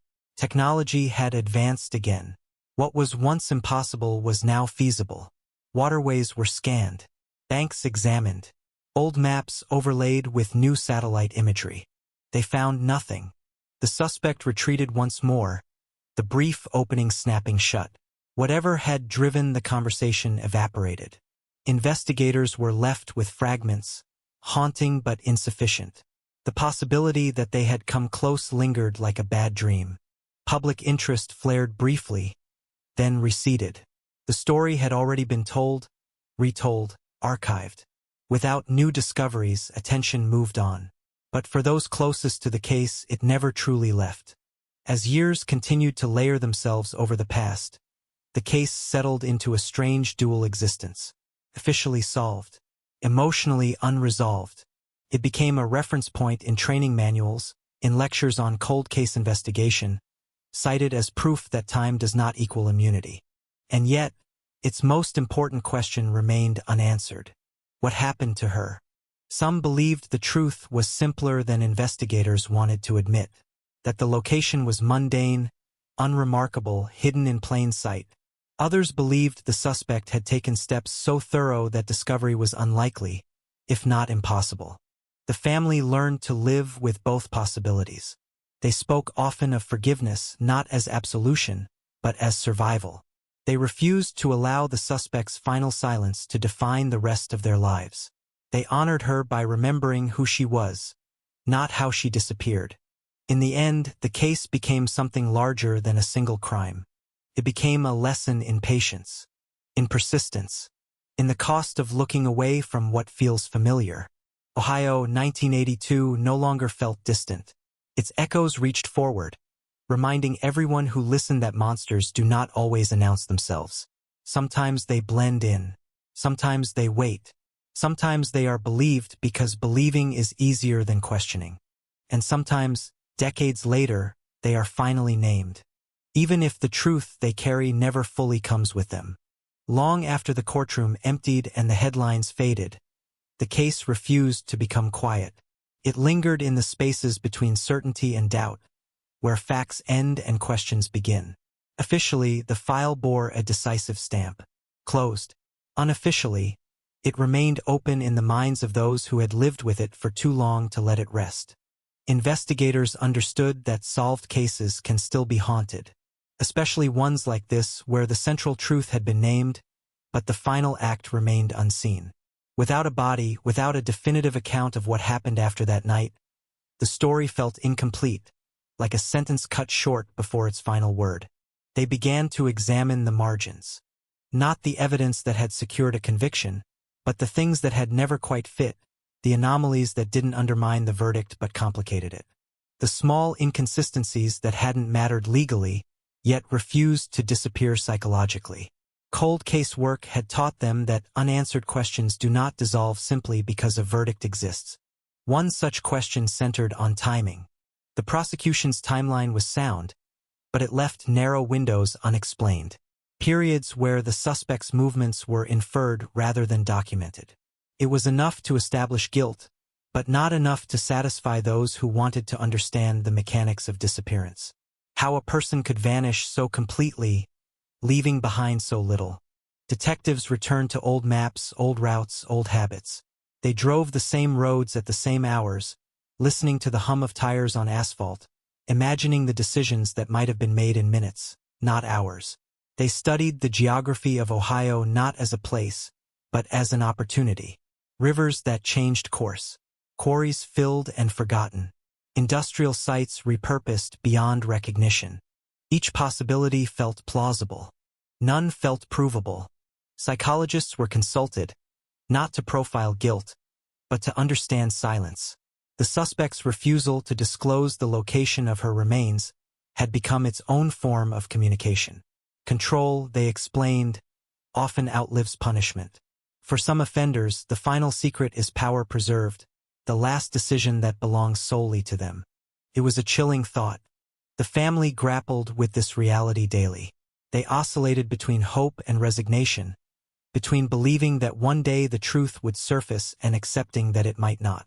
They learned to interpret silence not as absence, but as a presence that demanded endurance. Community members, too, carried lingering unease. The conviction had validated fears many had suppressed, but it also forced them to confront uncomfortable truths about familiarity and trust. People began to re-examine other moments, other interactions, wondering how often warning signs had been mistaken for harmless quirks. The case changed how the town remembered itself. Schools invited speakers to discuss awareness and vigilance. Law enforcement revised protocols, emphasizing that familiarity should never substitute for verification. The story of 1982 became a cautionary tale, repeated not for sensationalism, but for prevention. Still, the speculation persisted. Some believed there had been an accomplice, someone who had helped unknowingly or deliberately, someone who had never come forward. Investigators revisited this theory repeatedly, but evidence refused to support it. No consistent secondary presence. No financial trail. No communications linking anyone else directly.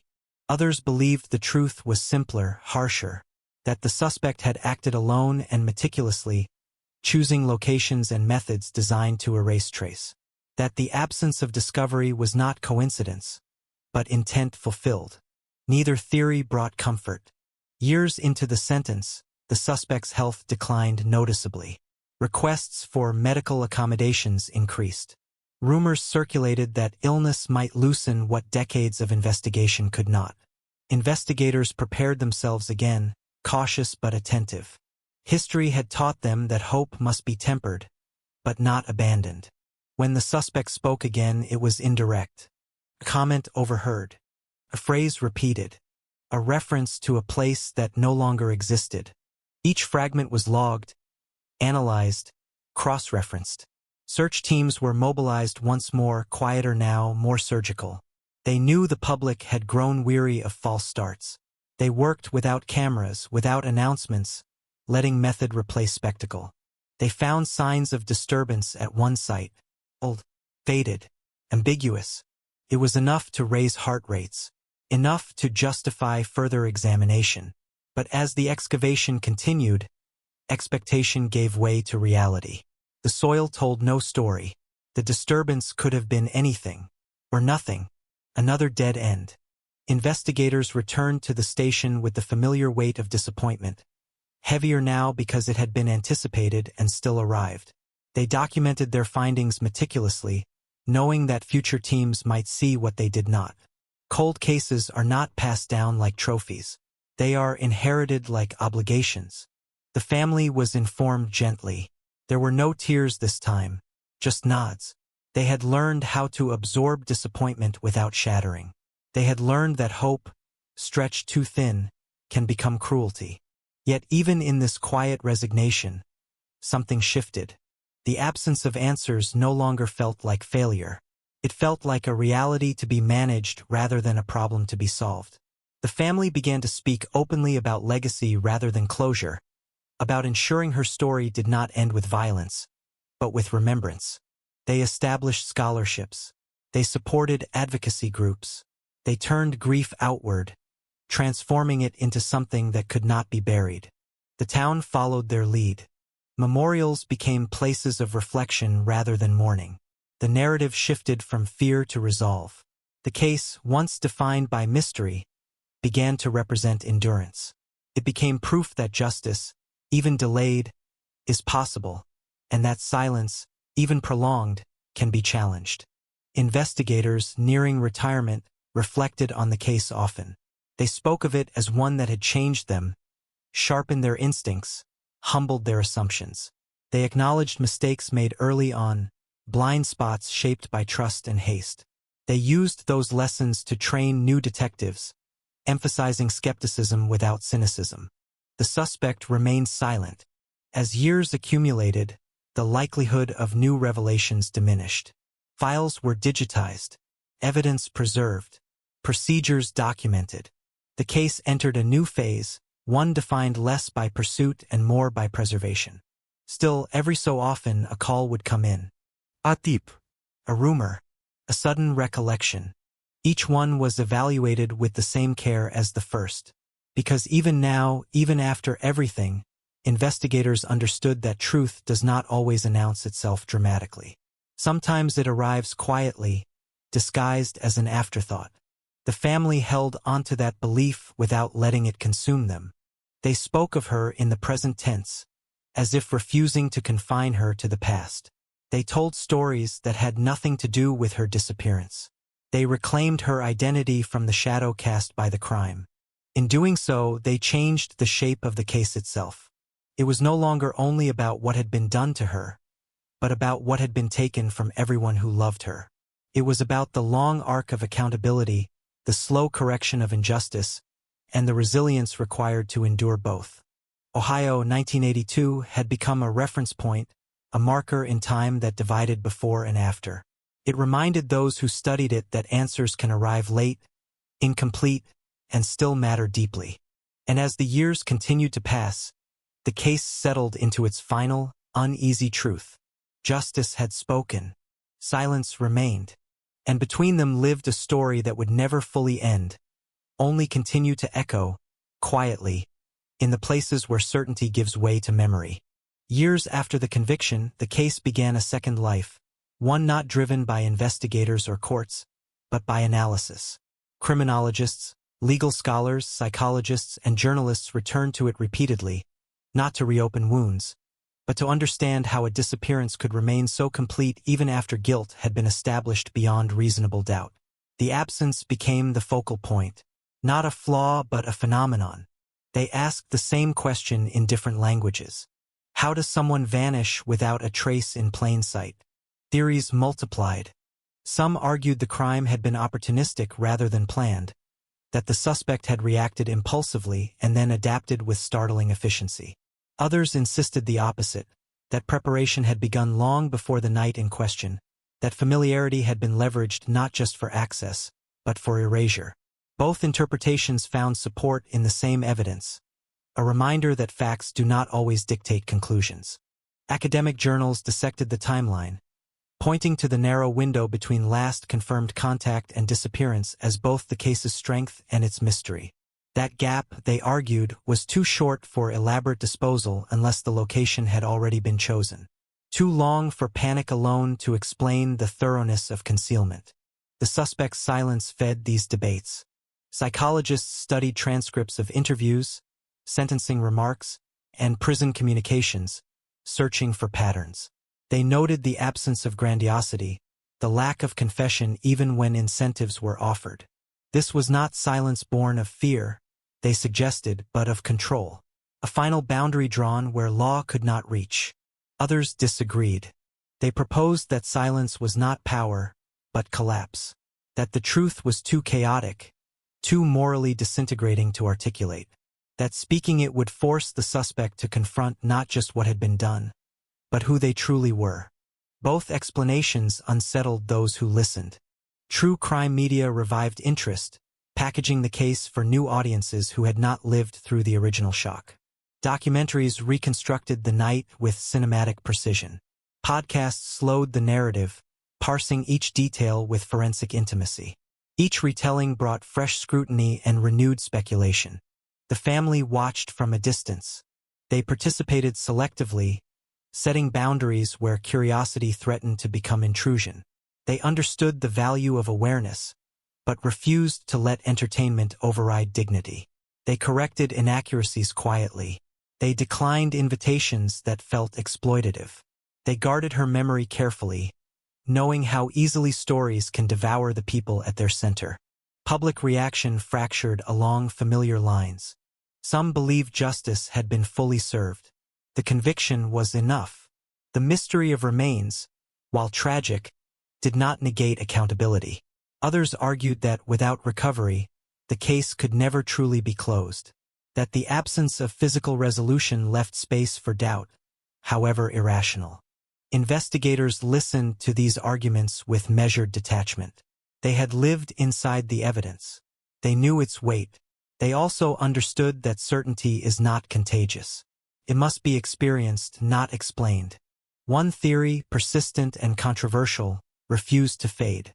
It suggested that the remains had never been hidden in isolation, but integrated into a landscape undergoing transformation. Construction records from the early 80s were revisited. Infrastructure projects analyzed. Sites that had once been accessible were now sealed beneath concrete, steel, and time. The idea was plausible. It was also paralyzing. Digging up a town is not an option. Progress leaves behind blind spots that no warrant can penetrate. Investigators acknowledged the possibility without allowing it to metastasize into obsession. Some truths, they knew, are lost not by malice, but by momentum.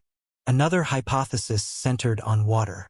Rivers shift, currents scatter, evidence dissolves. Experts debated whether the suspect had possessed the knowledge and composure to exploit that reality. Some said yes, pointing to familiarity with the area. Others argued the risk was too great, the uncertainty too high. The debate never resolved. What did resolve was the case's status as a reference point. It entered textbooks as an example of delayed justice achieved through persistence rather than breakthrough. It became a case study in how assumptions derail investigations, how familiarity breeds blind spots, how early decisions echo for decades. Law enforcement agencies used it to train recruits, emphasizing one lesson above all others. Never dismiss the ordinary, because the ordinary is where this crime had lived for years. In routines, in familiarity, in the absence of alarm. The suspect's name became shorthand in professional circles, not for notoriety, but for warning. A reminder that danger does not always announce itself with chaos. Sometimes it waits, patient and unremarkable, until opportunity aligns. For the family, the academic debates felt distant, abstract. They lived with the case not as a puzzle, but as a reality that shaped every milestone. Weddings where she should have stood. Birthdays marked with silence. Achievements shared with absence. They found peace not in answers, but in meaning. They spoke publicly about resilience, about the long road between harm and accountability. They reframed the narrative away from fear and toward endurance. In doing so, they reclaimed agency from a story that had tried to reduce their lives to tragedy. The town followed, slowly. Commemorations replaced rumors. Education replaced speculation. The case became something taught rather than whispered, examined rather than feared. It lost none of its gravity, but gained context.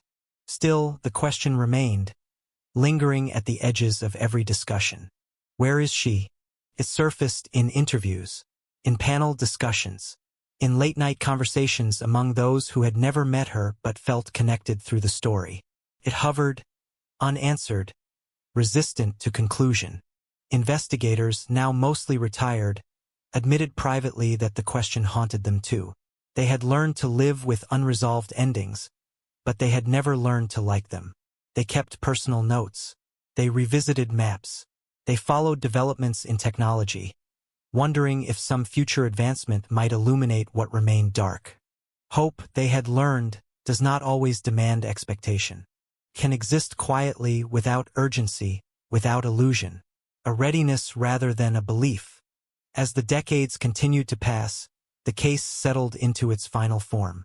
Not solved, not unsolved, something in between. A conviction without recovery. Accountability without closure. It stood as proof that justice can arrive imperfectly and still matter profoundly. That naming harm does not erase it, but it does change its weight. That silence, even when unbroken, does not always win. Ohio 1982 had become more than a date. It had become a mirror, reflecting the limits of certainty and the endurance of truth. And in that reflection, one thing remained clear. Some cases do not end. They endure. Endurance reshaped the case into something heavier than mystery. It became a presence woven into routines, referenced without explanation, understood without detail. For those who had lived through it, The disappearance was no longer an event but a condition, a background hum that never fully faded. Even conviction had not silenced it. It had merely changed the pitch. What followed were the years of quiet after noise, when nothing new seemed possible and yet nothing felt finished. Files rested on shelves, digitized and preserved, while the human memory that once animated them grew older, more fragile. Investigators retired. Reporters moved on. The machinery of attention slowed. But the case remained awake, vigilant in its stillness. Then, unexpectedly, the ground shifted again. It began with a routine audit of archival materials, part of a statewide initiative to review long-closed cases using updated analytical frameworks. No press, no expectations, just a methodical sweep for overlooked connections, procedural gaps, and latent opportunities. Most cases yielded nothing. This one resisted dismissal. A detail resurfaced that had been considered irrelevant decades earlier. A transportation record. Ordinary, boring, logged and forgotten because it led nowhere at the time.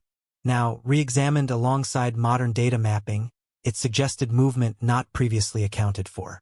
Not dramatic, not definitive, but directional. Investigators traced it carefully, conscious of the risk of reading meaning into coincidence. The route intersected with an area that had undergone significant change in the mid-'80s. Land reclaimed, repurposed, absorbed into infrastructure. The timing aligned with the narrow window that had always troubled analysts. The place had not been searched thoroughly then, because it had not existed in its current form. Permission was requested. Granted. The search was cautious, restrained by experience. No announcements were made. No expectations were raised. Specialists worked quietly, applying non-invasive techniques first, scanning beneath surfaces designed to hide nothing and everything at once. Results were ambiguous. Enough to continue, not enough to declare. As work progressed, something familiar returned to the air. Tension. Not the explosive kind that draws crowds, but the focused strain of people who know how easily hope can fracture into harm. Every step was documented. Every finding reviewed by multiple eyes. The past had taught them restraint. A disturbance was identified beneath a section of layered material. It wasn't dramatic. It didn't resemble the scenes people expect from television. It was subtle, almost polite, like the earth acknowledging that it had been touched and then smoothed over. The pattern suggested human intervention, but not conclusively. Excavation began slowly. Layers came away in controlled increments. Materials that did not belong together appeared together. Chronology disrupted. Still, nothing spoke clearly. No fabric. No bone. No object that could anchor the search in certainty. Then, deeper still, a fragment emerged. It was not immediately identifiable. Too small. Too degraded. Could have been dismissed. But it wasn't. It was documented, analyzed, treated with the care reserved for things that might matter profoundly. Initial tests were inconclusive. Further testing was ordered. The wait resumed, that familiar suspension between possibility and loss. When results arrived, they were careful, cautious, and devastating in their restraint. Human, indeterminate, consistent with age. Not proof, not closure, but no longer nothing. The family was informed privately. No cameras. No statements prepared. Just a conversation carried by professionals who understood that language can fail under this kind of weight. The reaction was not dramatic. It was inward, a quiet recalibration of hope and grief, practiced now after so many years. Investigators debated their next steps. The fragment did not tell a story. It suggested one. To proceed would require resources, permission, and a willingness to risk finding nothing more. The calculus was complex. They weighed the ethical obligation to pursue against the harm of raising expectations. They chose to continue. As the search expanded incrementally, the landscape revealed its history reluctantly. Evidence of disruption appeared in places that had been sealed and forgotten. The work was slow, technical, exhausting. Each day ended without resolution. Each night carried the same question into sleep. What if this is it? What if it isn't? The suspect was informed through counsel. There was no reaction, no statement, no concession. Silence, once again, absorbed the moment. It was unclear whether the information reached them as threat, as relief, or as irrelevance. The media caught wind eventually. Interest flared cautiously, then intensely. Headlines avoided certainty, leaning instead into speculation tempered by restraint. The public, seasoned by disappointment, watched with guarded attention. No one wanted to hope recklessly anymore. As weeks passed, additional fragments were recovered. None alone could answer anything. Together, they suggested a possibility too heavy to ignore. Specialists were consulted. Comparative analyses conducted. The science moved deliberately, constrained by degradation and time. The conclusion, when it came, was measured. Probable. Not definitive, but aligned. Aligned with the timeline. Aligned with the location. Aligned with the theory that had survived every challenge thrown at it. The family faced an impossible paradox. Answers were emerging without clarity. Confirmation approached without finality. They stood at the edge of something that felt like closure but refused to call itself that. A decision was made to pause. Not to stop. To protect. The site was preserved. The work documented.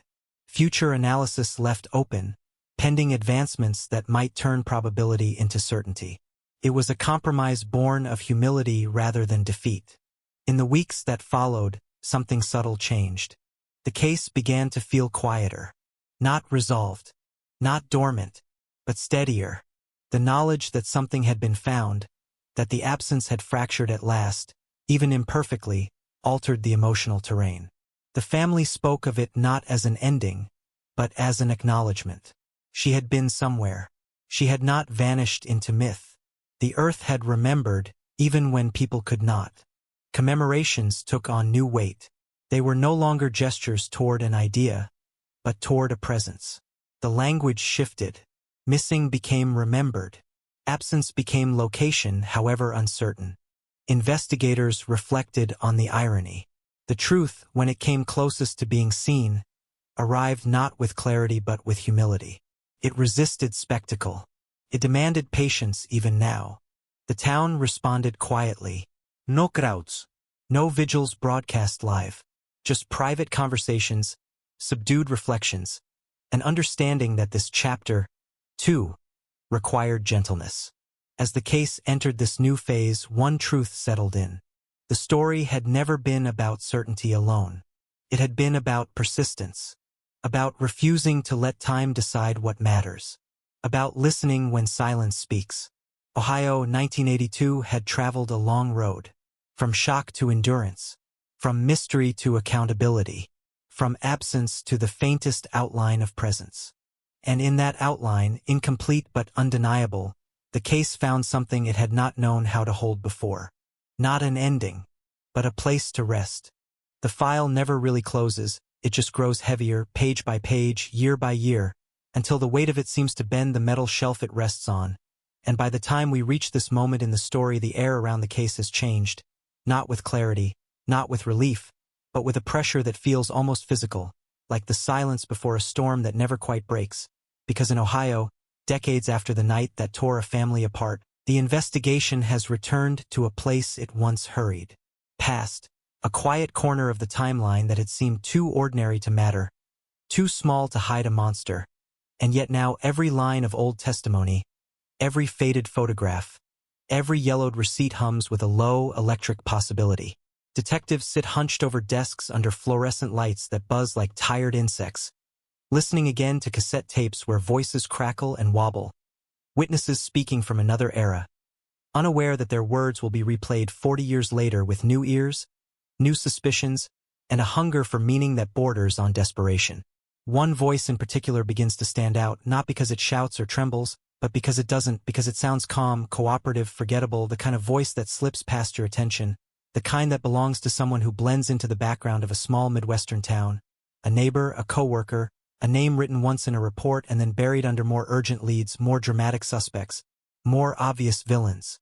Back in 1982, this person had been questioned briefly, a routine stop on a long list, present on the edges of the victim's life but never at the center. Someone who knew the streets, the schedules, the rhythms of the town. Someone who could explain away their proximity with a shrug and a plausible reason. And the detectives of that era, drowning in paper files and limited by the tools of their time, had moved on. Now, with modern databases, digitized records, and a culture that understands patterns differently, that same name flickers on a screen, highlighted not by a single red flag but by the accumulation of small anomalies. A timeline that almost fits too well, a set of coincidences that stack up like cards until the tower begins to wobble. The night of the crime, the suspect's movements were never fully verified.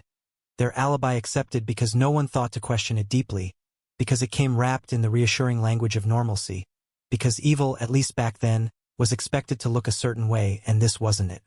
As investigators trace the suspect's life forward from 1982, they uncover a trail that doesn't scream violence but whispers of control, of boundary crossing, of moments where other people felt uneasy but couldn't quite articulate why.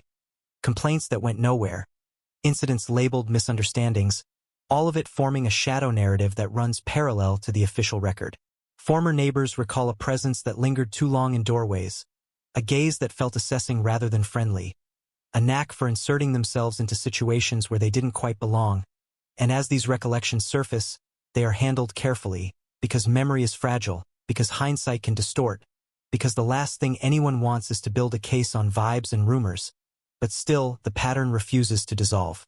Financial records show transactions that don't match the story told decades earlier.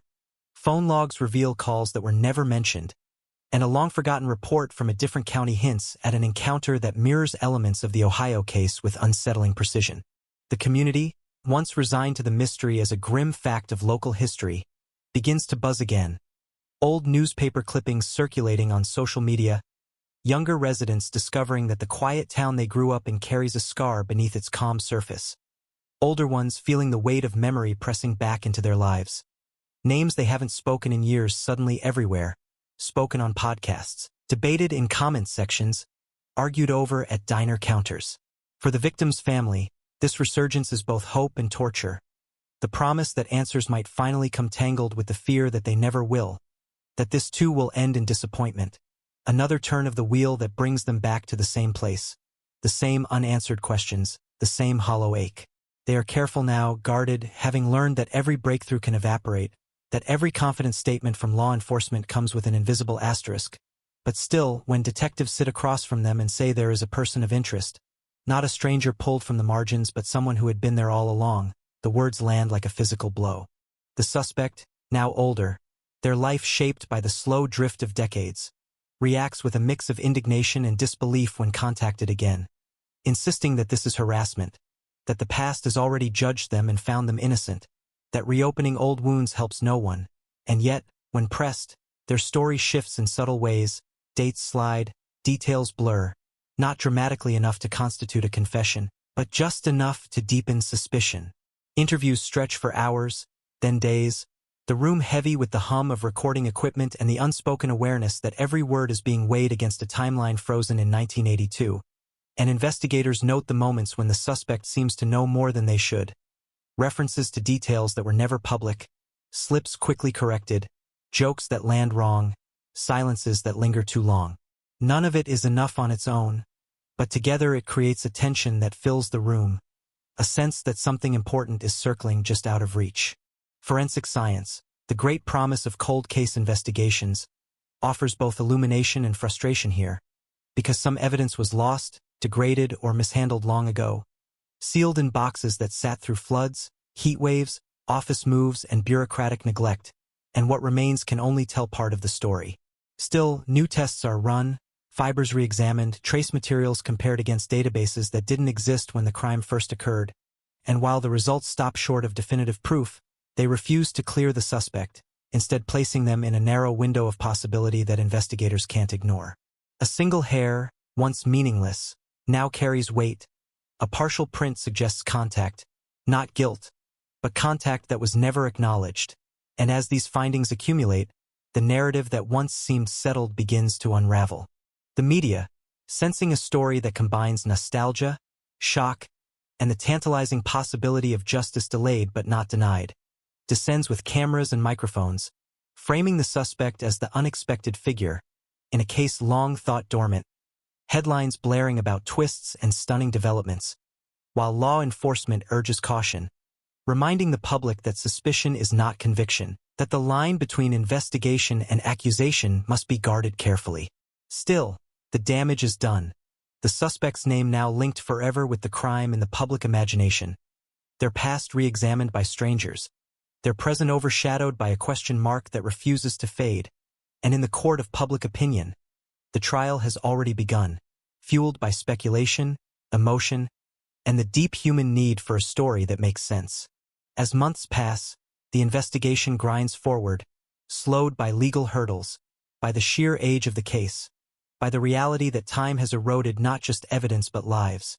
Witnesses dying, memories dissolving, opportunities slipping away like water through fingers, and yet the detectives persist, driven by a sense that they are closer than anyone has ever been, that to stop now would be to betray not just the victim but the idea that truth matters even when it comes late. They revisit the crime scene, now transformed by years of development, standing where the past intersects with the present, imagining the night as it unfolded, the choices made in seconds that echoed for decades, and in those moments, the case feels less like a puzzle and more like a presence, something that watches, waits, resists being named. And so the story hangs here, not resolved, not closed, but vibrating with tension. An old wound reopened not for spectacle but for the faint, stubborn hope that clarity might still be possible, that the unexpected suspect at the center of this renewed scrutiny might finally force the truth into the light, or that, even now, the case might slip back into shadow, leaving behind only questions, accusations, and the haunting sense that in 1982, something terrible happened in Ohio, and its echo has never stopped sounding. Time does something strange in the 10th movement of this case, because instead of pushing everything further away, it collapses the distance between then and now, turning 40 years into a single claustrophobic corridor where past decisions press up against present consequences, and investigators begin to realize that the most dangerous moment in a cold case is not the night of the crime, but the point where certainty almost forms and then fractures. The suspect, once a footnote, now sits at the center of a tightening circle, not surrounded by handcuffs or flashing lights, but by paper, data, and the quiet persistence of people who refuse to let the story rest. Subpoenas go out, old acquaintances are contacted, employment records are pulled from archives that smell like dust and ink, and with each retrieval the outline sharpens, not into a clear confession, but into something more unsettling, a portrait of opportunity, motive hinted at but never declared, access explained away but never disproven. One interview in particular begins to haunt the detectives, a conversation from the early 90s with a peripheral witness who had dismissed their own suspicions at the time, convinced they were imagining things, convinced that no one would listen, and now, decades later, their voice trembles as they recount a memory they have carried alone for years, a late-night encounter, a strange request, a look that didn't match the words being spoken.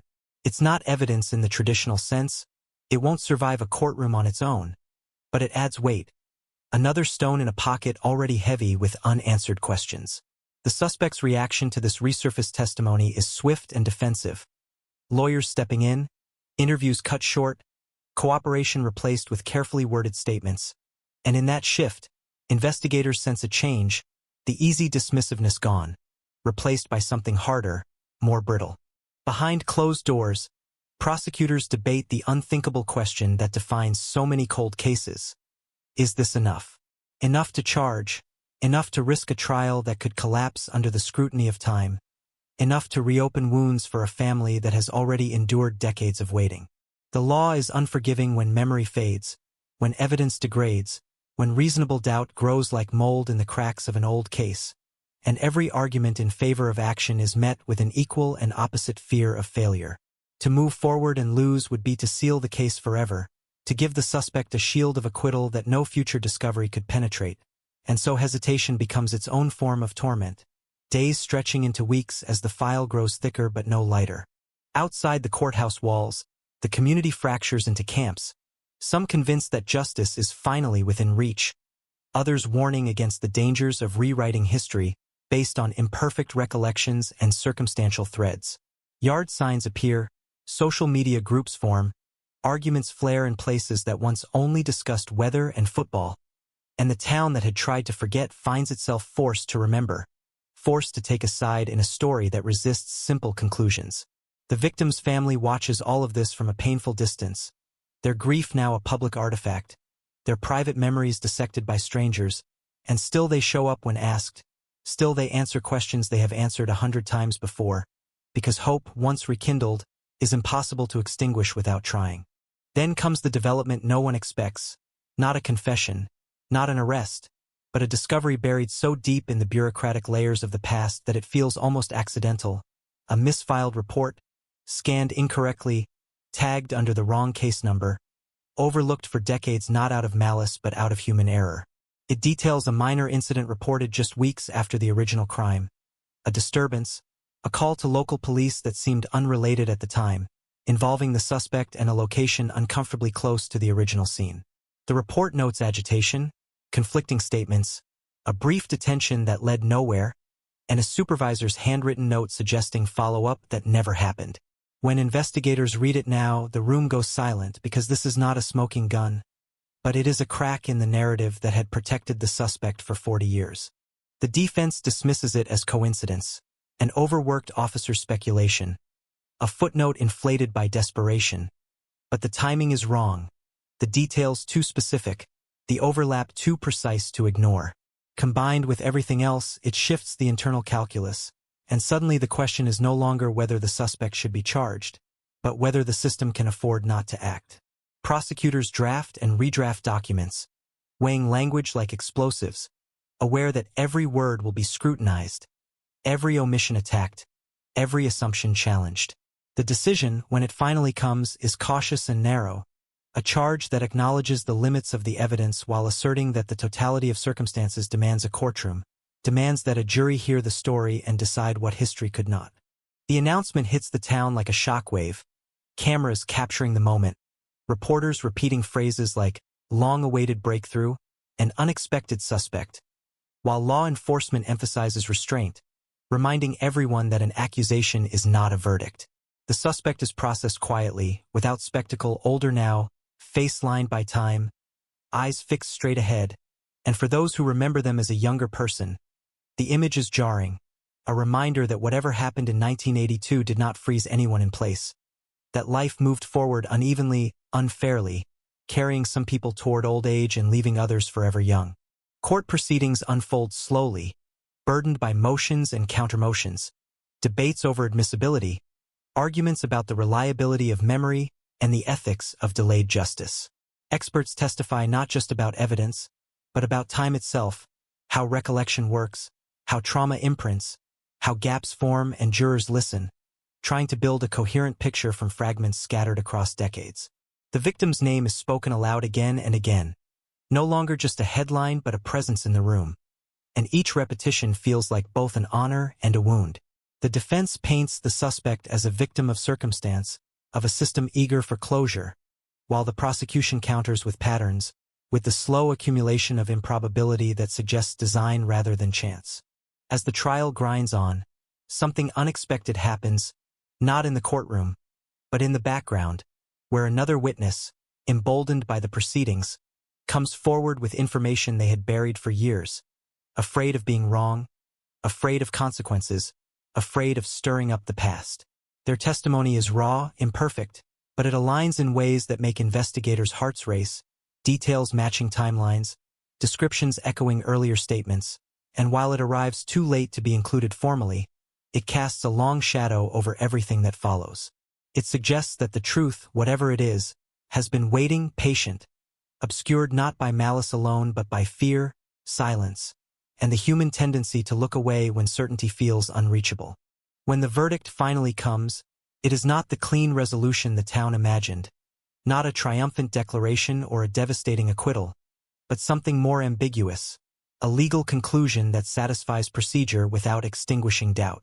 The case is labeled closed in the technical sense, the file stamped and shelved, but the questions do not obey that stamp. They linger in conversations, in editorials, in the quiet moments when people replay what they've heard and wonder what was missed, what was misjudged, what might have been different if one report hadn't been misfiled.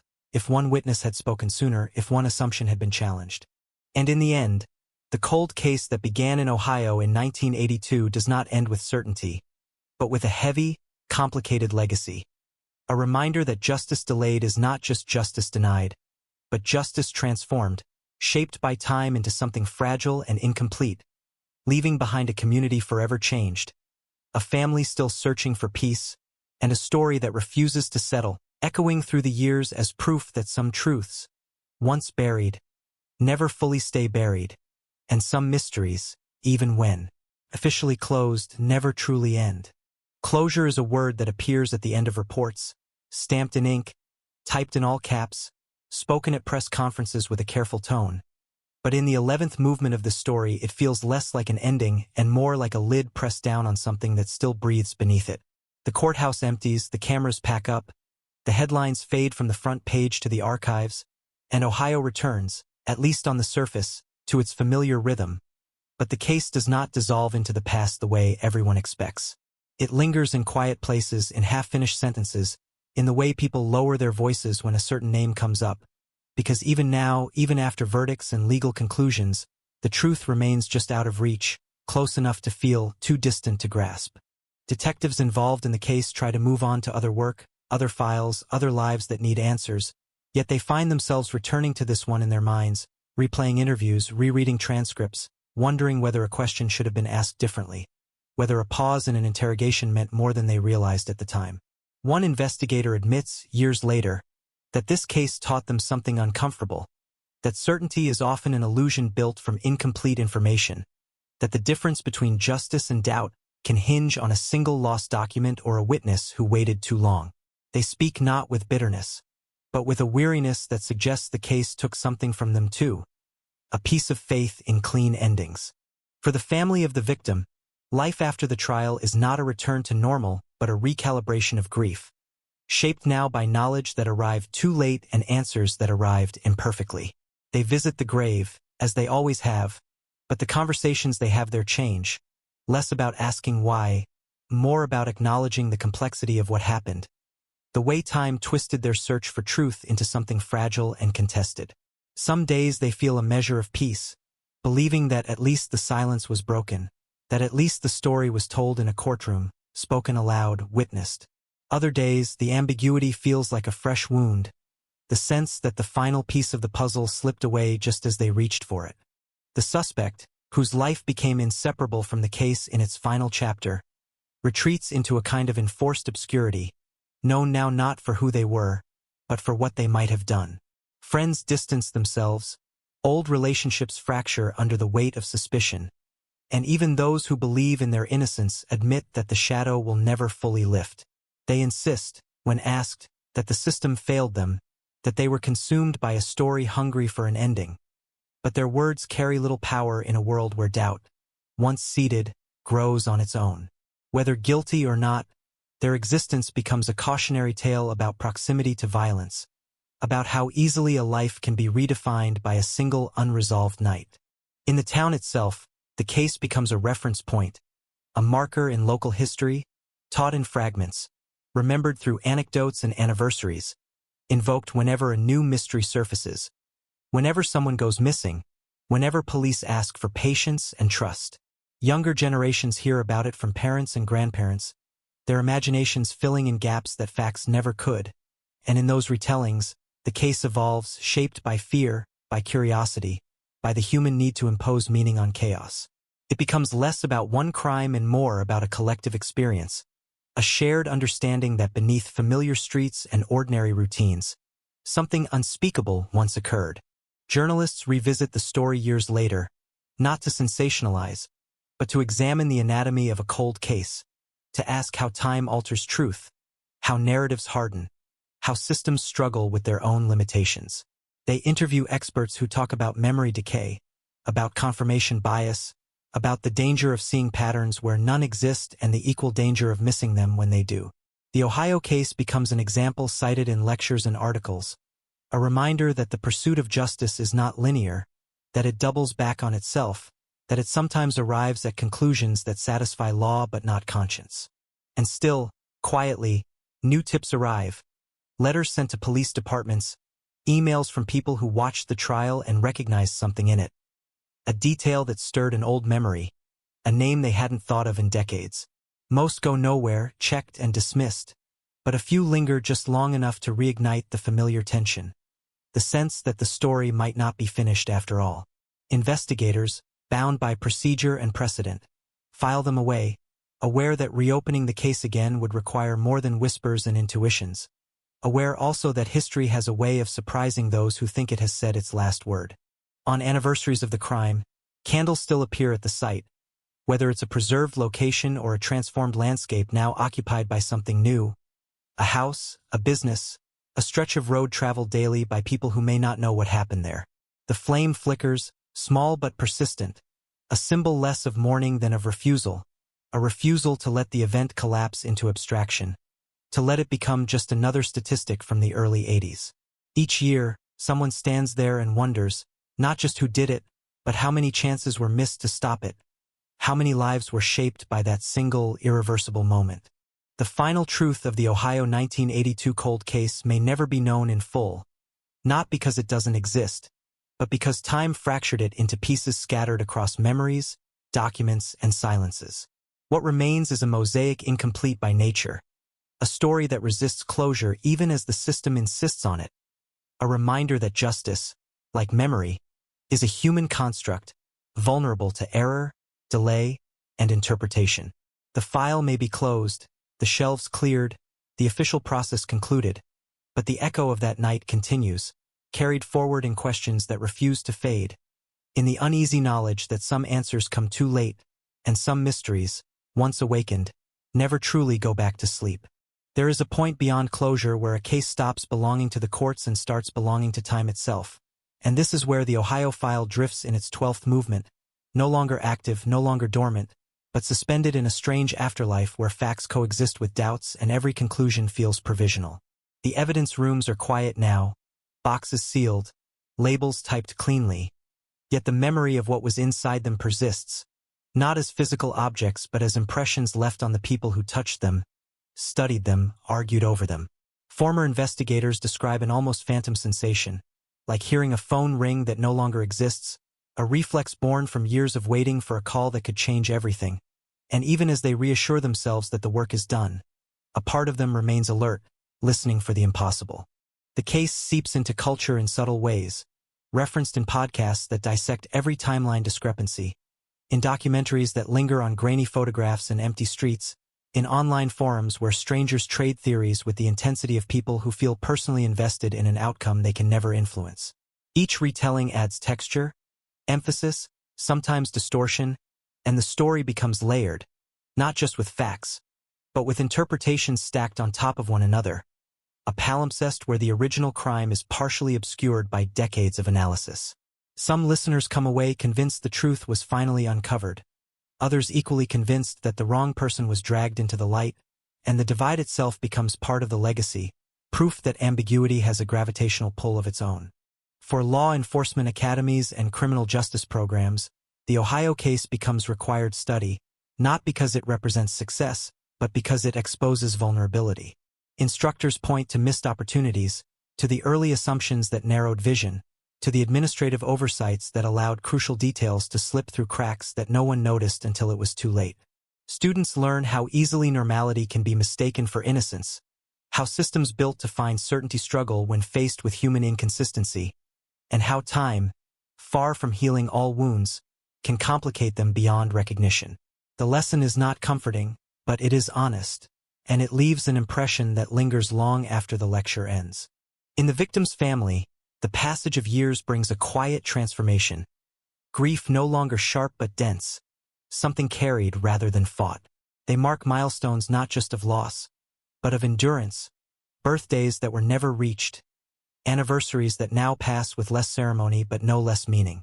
Occasionally, they are approached by journalists or filmmakers seeking one last comment, one final reflection, and sometimes they agree, not to reopen pain, but to assert existence, to remind the world that behind every cold case is a person whose absence reshaped countless lives.